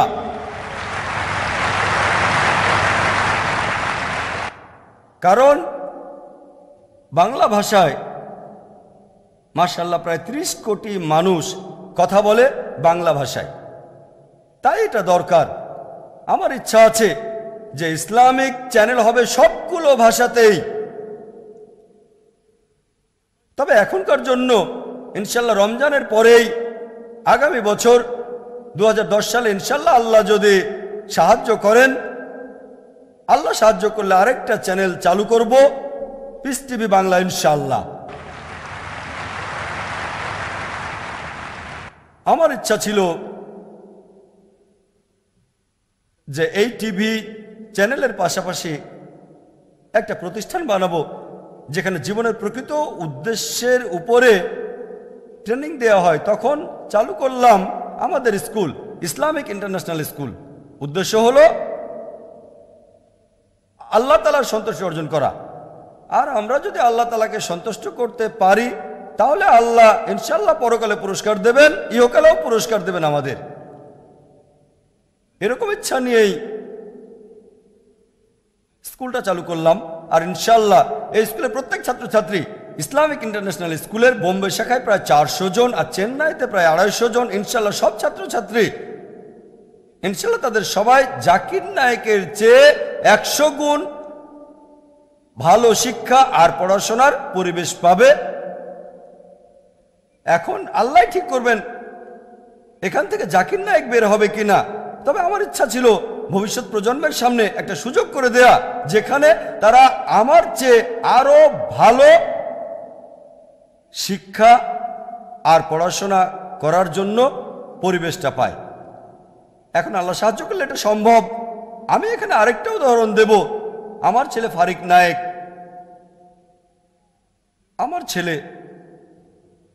মাশাআল্লাহ, তার সম্পর্কে পরশুদিনের লেকচারে আমি বলেছিলাম আমি আরবি ভাষা জানি না। তখন বলেছিলাম আমার ছেলেকে আমি আরবি ভাষা শেখাবো। আমাদের স্কুলে সব ছাত্রছাত্রী আরবি ভাষা জানে। আমার ছেলে আমাদের স্কুলে মাশাআল্লাহ সেরা খেলোয়াড়ের পুরস্কারটা পেয়েছে। একবার না, 2 বার না, 3 বার না, 4 বার না, 5 বার সেরা খেলোয়াড় হয়েছিল। আমিও খুশি হয়েছিলাম, আমার ভালো লেগেছিল। কারণ আমি যখন স্কুলে পড়তাম সে সময় আমার এগুলো খুব ভালো লাগতো। দৌড়ে প্রথম হব, গোল্ড মেডেল পাবো, এটা ভাবতেই তো ভালো লাগতো। সবাই ভাবতো ও 100 মিটার দৌড়ে প্রথম হয়েছে। স্কুলে আমি কখনো মেডেল পাইনি। তারপর কলেজে উঠে মাশাআল্লাহ বুঝতে পারলাম যে আমি দূরপাল্লা দৌড়ে ভালো। মেডিকেল কলেজে আমি গোল্ড মেডেল পেলাম 10 কিলোমিটার দৌড়ে। তারপর বুঝতে পারলাম গোল্ড মেডেল মূল্যহীন। ভালো দূর থেকে দেখলে ভালোই, গোল্ড মেডেল দিয়ে কি হবে? দৌড়ে প্রথম হয়েছি, মেডেল পেয়েছি, ব্যাস হয়ে গেল। তারপর শেখ দিদাতকে দেখলাম, ইনি তো আসল মানুষ। আমার ফোকাস বদলে গেল। তিনি তখন আমাকে বললেন যে বাবা, আমি খ্রিস্টান ধর্মের সাথে ইসলামকে তুলনা করে রিসার্চ করেছি, তুমি অন্য ধর্মগুলো রিসার্চ করো। খ্রিস্টান ধর্মের উপর সব কিছু আছে। শেখ দিদাত তার কাজগুলো এত ভালোভাবে করেছেন যে সব কিছু রেডিমেড পাবেন। শেখ দিদাতের বই পড়ে পোপের সাথেও বিতর্ক করতে পারবেন। তখন পড়লাম হিন্দু ধর্ম, শিখ ধর্ম, জৈন ধর্ম, বিজ্ঞান, অন্যান্য সাবজেক্ট। আর মাশাআল্লাহ, আগে শুনেছিলাম শেখ দিদাতের একটা বিতর্কে সবচেয়ে বেশি লোক এসেছিল বার্মিংহামে, 12,000 মানুষ। মাশাআল্লাহ, আল্লাহ সুবহানাহু ওয়া তাআলা আমার পথ খুলে দিলেন, আমার পথ খুলে গেল আল্লাহর ইচ্ছায়। মাশাআল্লাহ, আমার ছেলে কোরআনে হাফেজ হয়েছে মাত্র 13 বছর বয়সে। স্টাইলটা আলাদা। 1 বছর প্রতি সপ্তাহে 5 দিন এভাবে। লোকজন বলতো জাকির পাগল হয়ে গেছে। প্রত্যেক দিন 1 ঘন্টা করে, সপ্তাহে 5 দিন, তাহলে 9 মাসে অসম্ভব। আমাদের স্কুলের বেশিরভাগ ছাত্রছাত্রী 2.5 থেকে 4 বছরে হাফেজ হয়ে গেছে ইনশাআল্লাহ। তাদের মধ্যে একজন আমার ছেলে। তারপর আমার ছেলে তায়কোন্ডোতে ব্ল্যাক বেল্ট পেয়েছে। তবে আমি সবচেয়ে খুশি হয়েছি যখন সে পাবলিক লেকচার দেওয়া শুরু করেছে। 8 বছর বয়সে ছোট লেকচার দিত, 10 থেকে 15 মিনিট। আমার লেকচার শুরু করার আগে কিছু কথা সে বলতো। আমি যখন প্রথম পাবলিক লেকচার দেই, সেটা প্রায় 27-28 বছর বয়সে। লোকজন তখন বলতো, ও মাত্র 28 বছর বয়সে ছেলেটা লেকচার দিচ্ছে। 28 বছর। শেখ দিদার 60-70 বছর বয়সে লেকচার দিচ্ছেন, এর বয়স তো অনেক কম। আর আমার ছেলে প্রথম যে বড় লেকচারটা দিয়েছে সেটা 1 ঘন্টারও বেশি। 119টা উদ্ধৃতি দিয়েছে, 56টা কোরআন থেকে, 52টা বাইবেল থেকে, আর 11টা হাদিস। এ সময় তার বয়স মাত্র 14 বছর ছিল। আমার অর্ধেক বয়স। মাশাআল্লাহ, 1 ঘন্টা 15 মিনিট, 119টা কোটেশন, কোনো নোট ছাড়াই। মাশাআল্লাহ, এরপরেও সে লেকচার দিয়েছে। এই গত সপ্তাহে, গত রবিবার একটা লেকচার দিয়েছে, এই রবিবার আরেকটা লেকচার দেবে। লেকচারের টপিক হলো কনসেপ্ট অফ গড। ইনশাআল্লাহ আমি আল্লাহর কাছে দোয়া করছি আমার ছেলের প্রচেষ্টা যেন সফল হয়। আমি সবসময় আমার ছেলেকে বলি, আল্লাহ তোমাকে সামর্থ্য দিয়েছেন, এখন তোমার নিজের চাহিদাটা কমিয়ে ফেলো। তোমার চাহিদাগুলো কমিয়ে ফেলো, কারণ আগামীকাল এই সবকিছু নাও থাকতে পারে। তোমার উদ্দেশ্য হলো দাওয়া দেয়া। আল্লাহ পবিত্র কোরআনে সূরা ফুসিলাতে 33 নম্বর আয়াতে উল্লেখ করেছেন, ওয়ামান আহসানু কাওলাম মিম্মান দাআ ইলাল্লাহি ওয়া আমিলা সালিহান ওয়া ক্বালা ইন্নানি মিনাল মুসলিমিন। কথায় সেই ব্যক্তি অপেক্ষা কে উত্তম যে আল্লাহর কথা মানুষকে আহ্বান করে, সৎ কাজ করে এবং বলে যে আমি মুসলিম।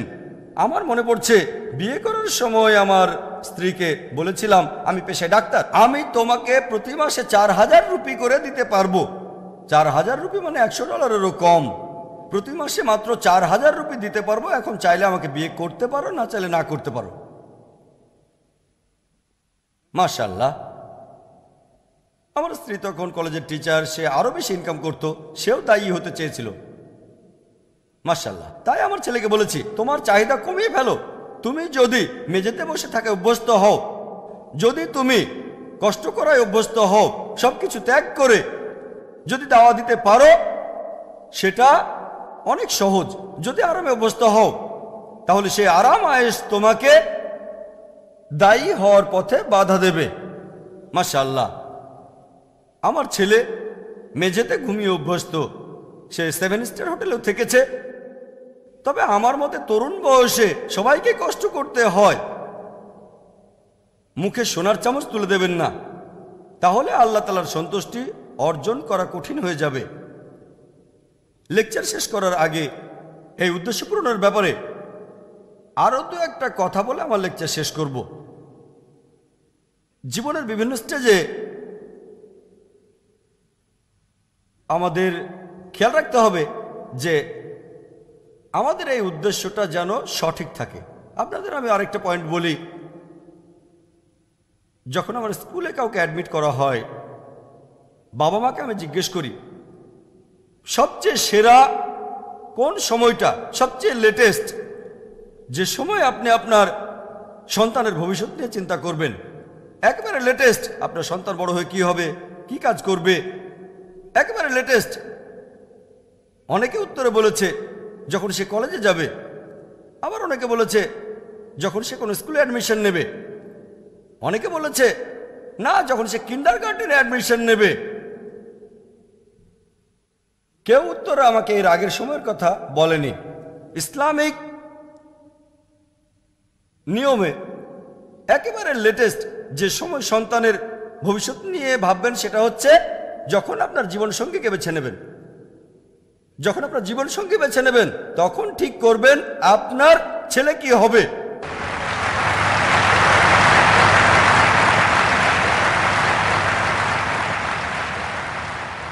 কারণ সন্তানের বাবা এবং মা এরাই সেরা শিক্ষক। শুরুতে প্ল্যান করতে হবে, এটা একেবারে লেটেস্ট। এই সময় থেকেই সন্তানের ভবিষ্যৎ নিয়ে চিন্তা করবেন, একজন মানুষ কিভাবে তার জীবনযাপন করবে। পুরো ব্যাপারটা আরেকবার সংক্ষেপে বলছে। 1 নম্বর, যখন সন্তানকে লেখাপড়া করাবেন খেয়াল রাখবেন সে যেন এমন কোনো স্কুল বা কলেজে পড়াশোনা করে যেখানে আখিরাত আর পৃথিবী দুটোর উপরে গুরুত্ব দেওয়া হয়। শুধুমাত্র ইহকালের ডিগ্রি দিয়ে কোনো লাভ হবে না।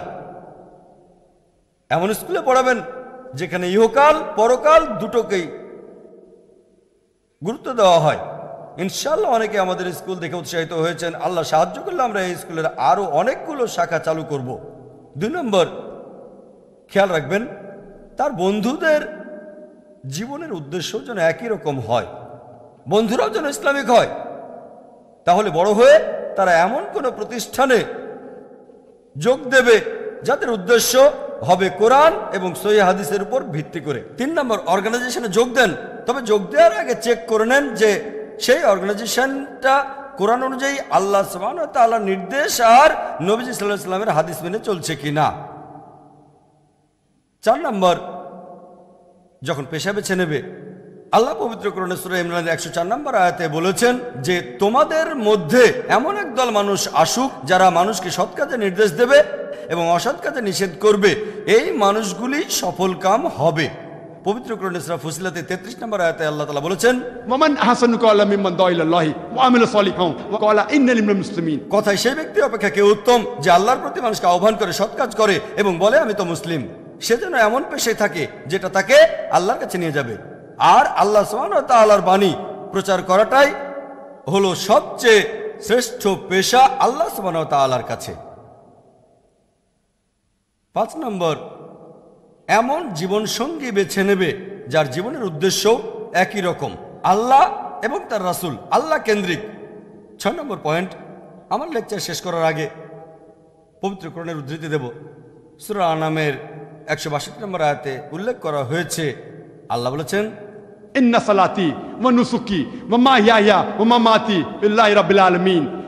বলো আমার নামাজ, আমার কুরবানি ও হজ, আমার জীবন এবং আমার মরণ সবই আল্লাহ তাআলার উদ্দেশ্যে, যিনি জগৎ সমূহের প্রতিপালক। ওয়া আখিরু দাওয়ানা আনিল হামদুলিল্লাহি রাব্বিল আলামিন।